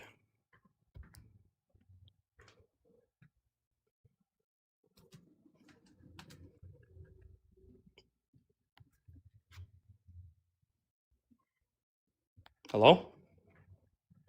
I'm not sure, because I think there's see my hang up with this question is I think there's a I don't think it's I don't believe in like the divine command theory, I think it's called, where it's just like God says it, so it's therefore it's good. Mm-hmm. I think there is some aspect of goodness as being Like metaphysically extrinsic to God? not extrinsic, but it's not completely God is not like an authoritarian in that sense. Like he has some leeway. So, That makes but the sense. question, so it's a dichotomy, right? It's either the case that something is good because God commands it, or he commands things because they're good. Now, you said you I don't guess hold I to would divine choose command the theory. latter. Divine command, sorry, he commands things because they're good, is what you're saying? I guess that makes sense. Okay, well then he is not the grounding of goodness. He's just sort of like, there's something else that is like the standard, and he's just like pointing us to it and saying you should be good because this is goodness. Right. In which case it's not if even if it's objective, it's not objective in God. God's pointing to something else. As long as the moral system is coming from God himself, it will be a subjective moral system. Well, the subjective argument, I'm not really agreeing with that, but as far as that is like, just the meaning of those words. No, you're actually using a false definition of God is the problem here. Oh So no, it's there is not no the correct there is no definition. such thing as a false definition of a God, because gods are socially constructed, and there are many different divine profiles throughout culture. And so you might have a sort of understanding of what a god is, but you'll have someone else who worships a different god, and they'll have a different understanding of what deity entails. So there is no such thing as a false definition of deity. There's no false definition of anything. Definitions are not propositions. They're not truth apt. Yeah, they're not prescriptive. They're describing things. And they're subjective. Okay. We assign definitions. So if you think that our understanding of God is flawed based on an internal critique of your view, what exactly have we described that is not compatible with the way you view God? So I'm going to ask you a question. This is in line with what you're asking me. I'm just trying to clarify. So do you think I think you said God is socially constructed. What did you say? Socially constructed. As in, would you say morality is socially constructed? Morality is socially constructing the fact that as a social species, we have a moral system grounded in fairness and well-being precisely because we are a social species. And the reason I said God is socially constructed is because we invented gods. Right. So you said morality. You also said morality is objective, though, right? No. I said that the fact that we choose fairness and well-being to be the goal, you can make the claim that it's objective in the sense that it's grounded in our like biology and our evolutionary history. But like once we agree on the goal, being fairness and well-being, then we can make objective statements about what is and is not conducive to that goal. Winter, do you know the distinction between like meta-ethics and normative ethics and applied ethics? More or less, yeah, generally. Okay. So, just to clarify, so it sounds like you're saying that morality exists independent of subjective opinion and is therefore objective. Well, correct? what it is we're grounding what it is we choose to ground our morality in is what we choose, and I choose fairness and well-being, and it's really hardly a choice. It's sort of built into my biology because of my evolutionary history. But once we come to a agreement on what it is that goal we want to strive for is, like me and Cam and Sticks and most people on the planet agree that we should strive for the fairness and well-being of others. And if that's the truth, then we can make objective statements about what is and isn't conducive to that goal. But I'm still curious, even if everything we just said was wrong, right?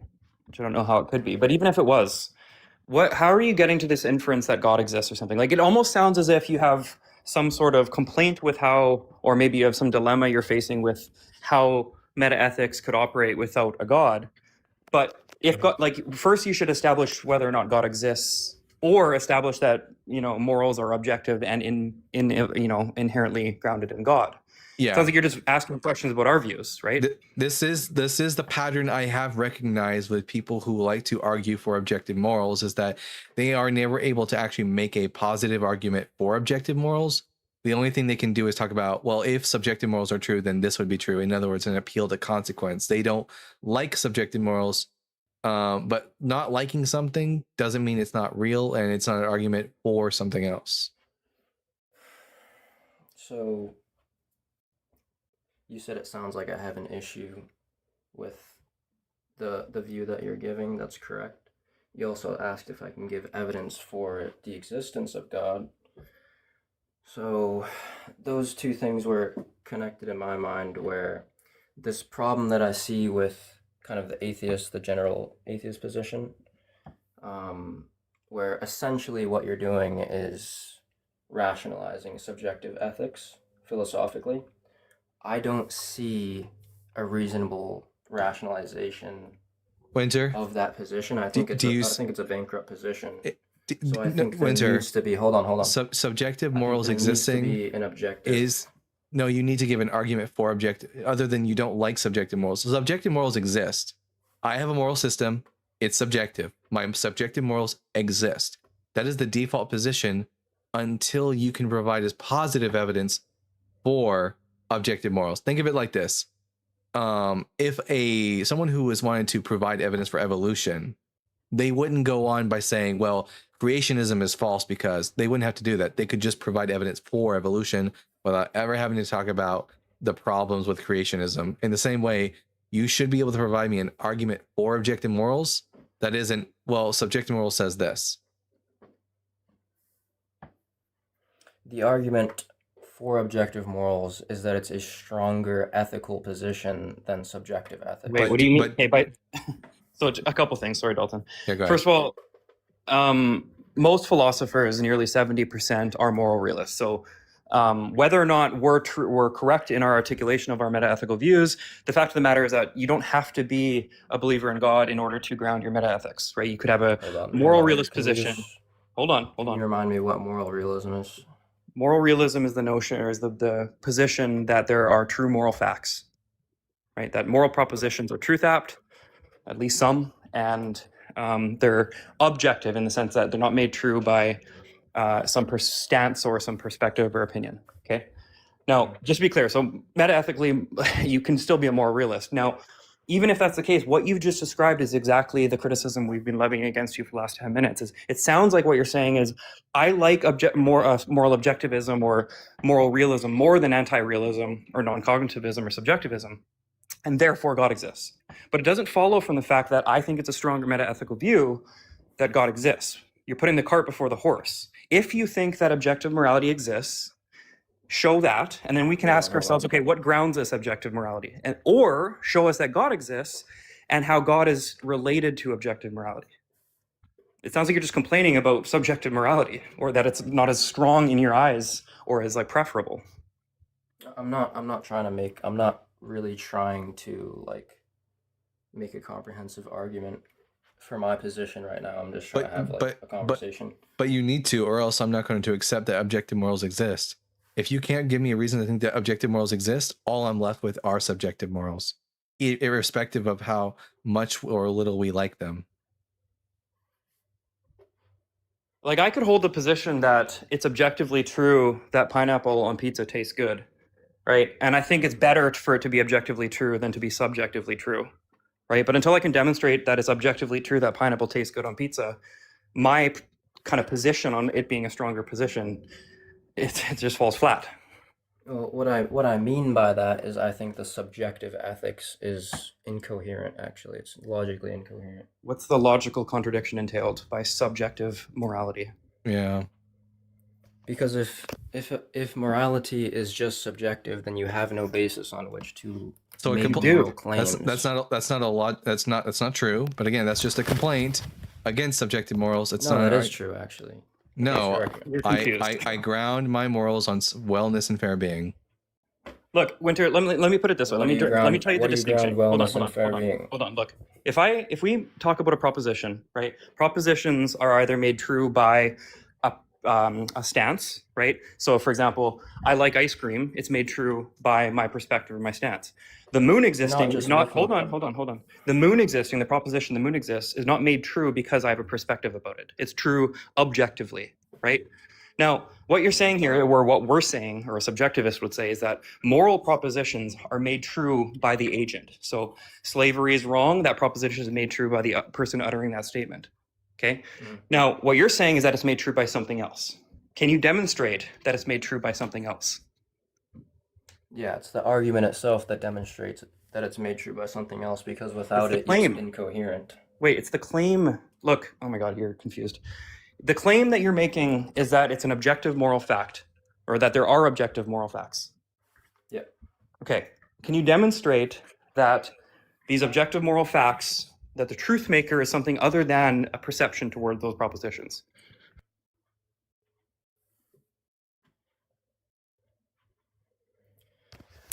So you have to start with epistemology.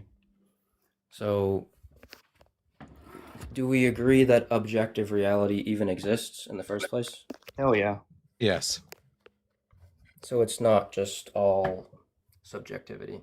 Correct. Yeah. The moon existing is not made true by our subjective stance on it or perception. Yeah. The universe exists irrespective of whether or not there are minds around to observe it or not. Okay.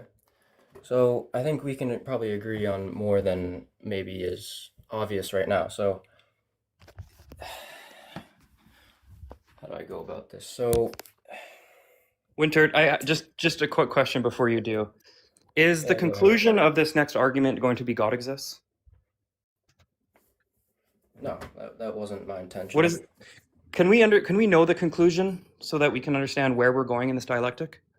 Yeah, I've already said it. It's that your position, that subjective ethics as a philosophy is incoherent.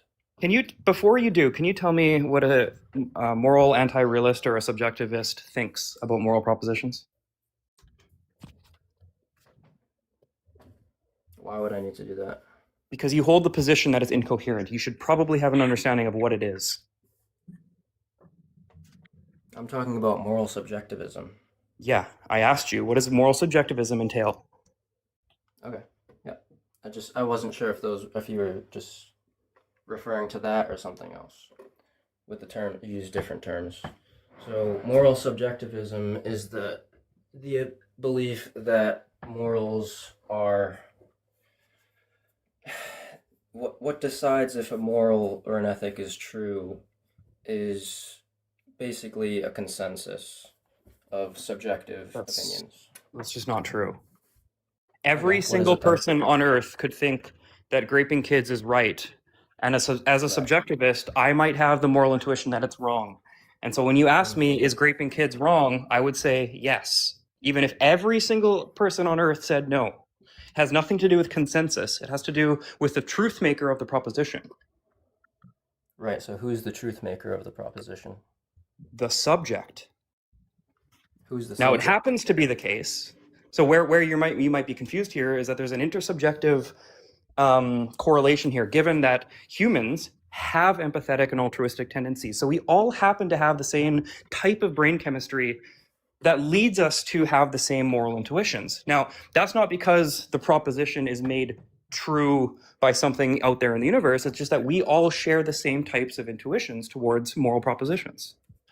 We all have empathy, or most of us do, right? And so we just happen to agree that graping kids is wrong, but not all of us. And that's part of the reason why we can test subjective morality, right? So again, I don't know what you're... You didn't answer my question. My question was who decides? Who decides which which moral opinion is correct? Well, there is no objectively correct opinion. Okay. That's like asking. That's why your position is incoherent. No. Again, Winter, you're not providing us any reason. I get it that you don't like subjective morals. That's all this conversation has been. Demonstrated why it's an incoherent. It's not. There's nothing incoherent about it. All you've done in this entire no, you didn't. All you've done in this conversation is explained why you don't like subjective morals, but you've yet to give me a reason to think that objective morals exist. So even if you don't like it, even if you personally think it's incoherent, which it's not, you still need to provide me a reason to think that objective morals exist. I'm providing it right now by demonstrating the incoherence of your position. Okay, would it prove evolution true if I showed that creationism was false? It would lend credence to that, yes. It wouldn't. It wouldn't prove it. Okay, I want you to prove that objective morals exist. That's not my Wait, no. Here's a different one. Here's a different one. If we were able to prove that the sky is not green, does that make the sky yellow? No. If we can prove it for sure that it's not green, does that mean it's definitely yellow?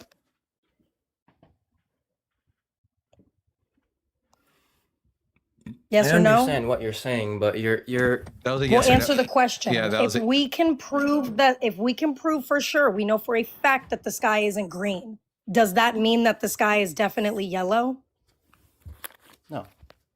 All right. There we go. And just So because you you understand. don't, you need to provide. Either you give me a reason to think objective morals exist, or I'm just going to continue being a subjectivist. That's all I got left. I just argued for a reason, but obviously no, you didn't. No, you didn't. Am I a subject? Well, to you, it's not a reason because you don't understand. Am I a subject? Yeah. Does this subject have a moral opinion? Yeah. So my subjective morals exist in my mind. I need a reason to think that objective morals exist, or all I'm left with is my subjective morals. Okay, so I'll go down this path a little more. Obviously, we're not probably going to agree, but just so we can carry on the conversation. So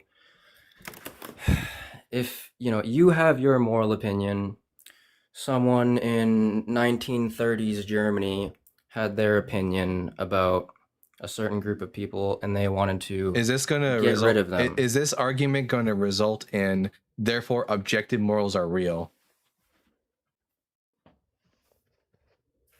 No, it's going to result in... Then I don't care. I don't care. Then I don't care. Okay. Well, give me an argument for objective morals, or I'm not going to believe in it. And by the way, give me an argument for subjective morals. I already did. You admitted that subjective morals exist. That's not a basis for ethics, though. It's all we have, unless you can give me a reason to think that there's something more. Okay, then you just granted my position. No, the only thing I've granted is that you have yet to give us a reason to think that objective morals exist. And I do know that, and I do know that subjective morals exist, and I know that they happen to work for me, and that as a result, my subjective morals. I'll say this: my subjective morals will never allow for slavery to be okay. Will never allow for innocent women to be raped, but yours will. Hey, and I think Bible guys, Sticks, and I would all agree with you. If we could get objective morals from an objective moral lawgiver, it would probably be better than having subjective morals. But just because it would be better that way doesn't make it real. And sadly, you just all you've done is just say it would be better. It's better with objective morals. But agreed, sure, yeah, it's better, but that doesn't make it actually true. And in fact, the idea of a moral, and in fact, the idea of objective morals from an objective moral lawgiver is an incoherent idea, because as long as the lawgiver is a subject, which of course they would be, then it can't be objective. Yeah. But you know what I mean. Yeah, I got you. That's a false concept. We can agree with you. We can agree with you that if we had objective morals, that would be better than subjective morals. The thing is, you have yet to demonstrate objective morals in any way. I'm not trying to demonstrate them. Well, then I'm not going to believe in them. All we know is we have subjective morals. we don't know about objective morals. So seems like we're all on the same page here then. Yeah. Winter, look, this is maybe my last attempt to maybe get you on the same page as us. Objective facts are just going to be true independent of minds, right? So, for example, Mount Everest exists even if nobody believed it to be true. That's just the truth aptness of that proposition is made true independent of our perception of it. Subjective facts are true because of a subject's mental state, or their experience, right? So, like, I'm in pain or something like that. That's just going to be like dependent on this conscious kind of phenomenal experience. Now, what you're trying to say is that these moral facts are made true by something other than God, or sorry, something other than our subjective experience of them, or perception about them. What, like, demonstrate that? Well, okay, I will. So let me ask you. So, what makes your subjective moral opinion more correct? Oh, this guy's brain dead. Okay. Than I'm done. Notice how he's doing. let's Yeah. Okay. Thank you. Yeah. That's the end He's of like, it. I'm gonna demonstrate objective morals to you, and then just start shitting on objective or subjective morals again. I'm so over it. Anyways, I'm getting to the point where I'm starting to get hangry.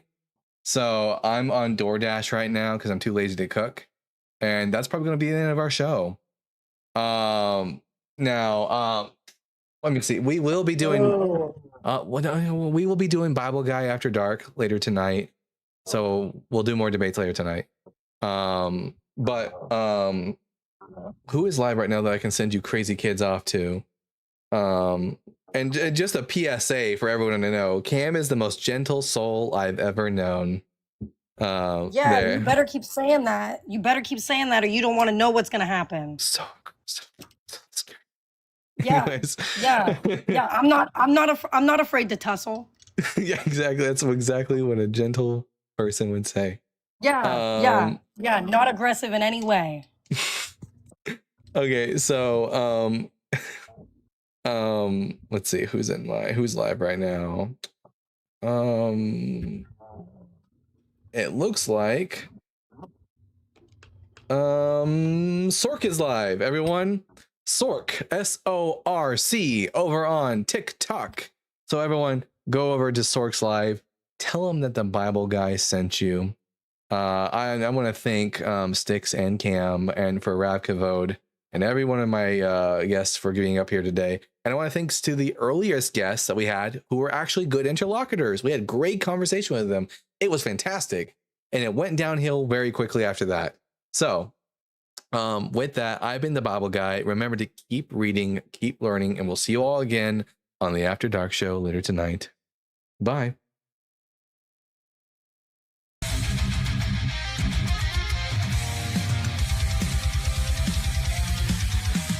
Born from dust and questioning fire, wielding truth like a sword of desire.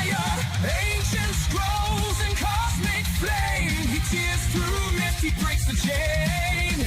Echoes of prophets, the stars align, knowledge and thunder intertwine. Reason ascends where blind faith fell. He reads the word and he reads it well. The Bible guy, seeker of the light. Through time and fire he rides the night, with reason's blade and wisdom's cry. The world shall hear the Bible guy. Scrolls of ages, words of flame. He dares to question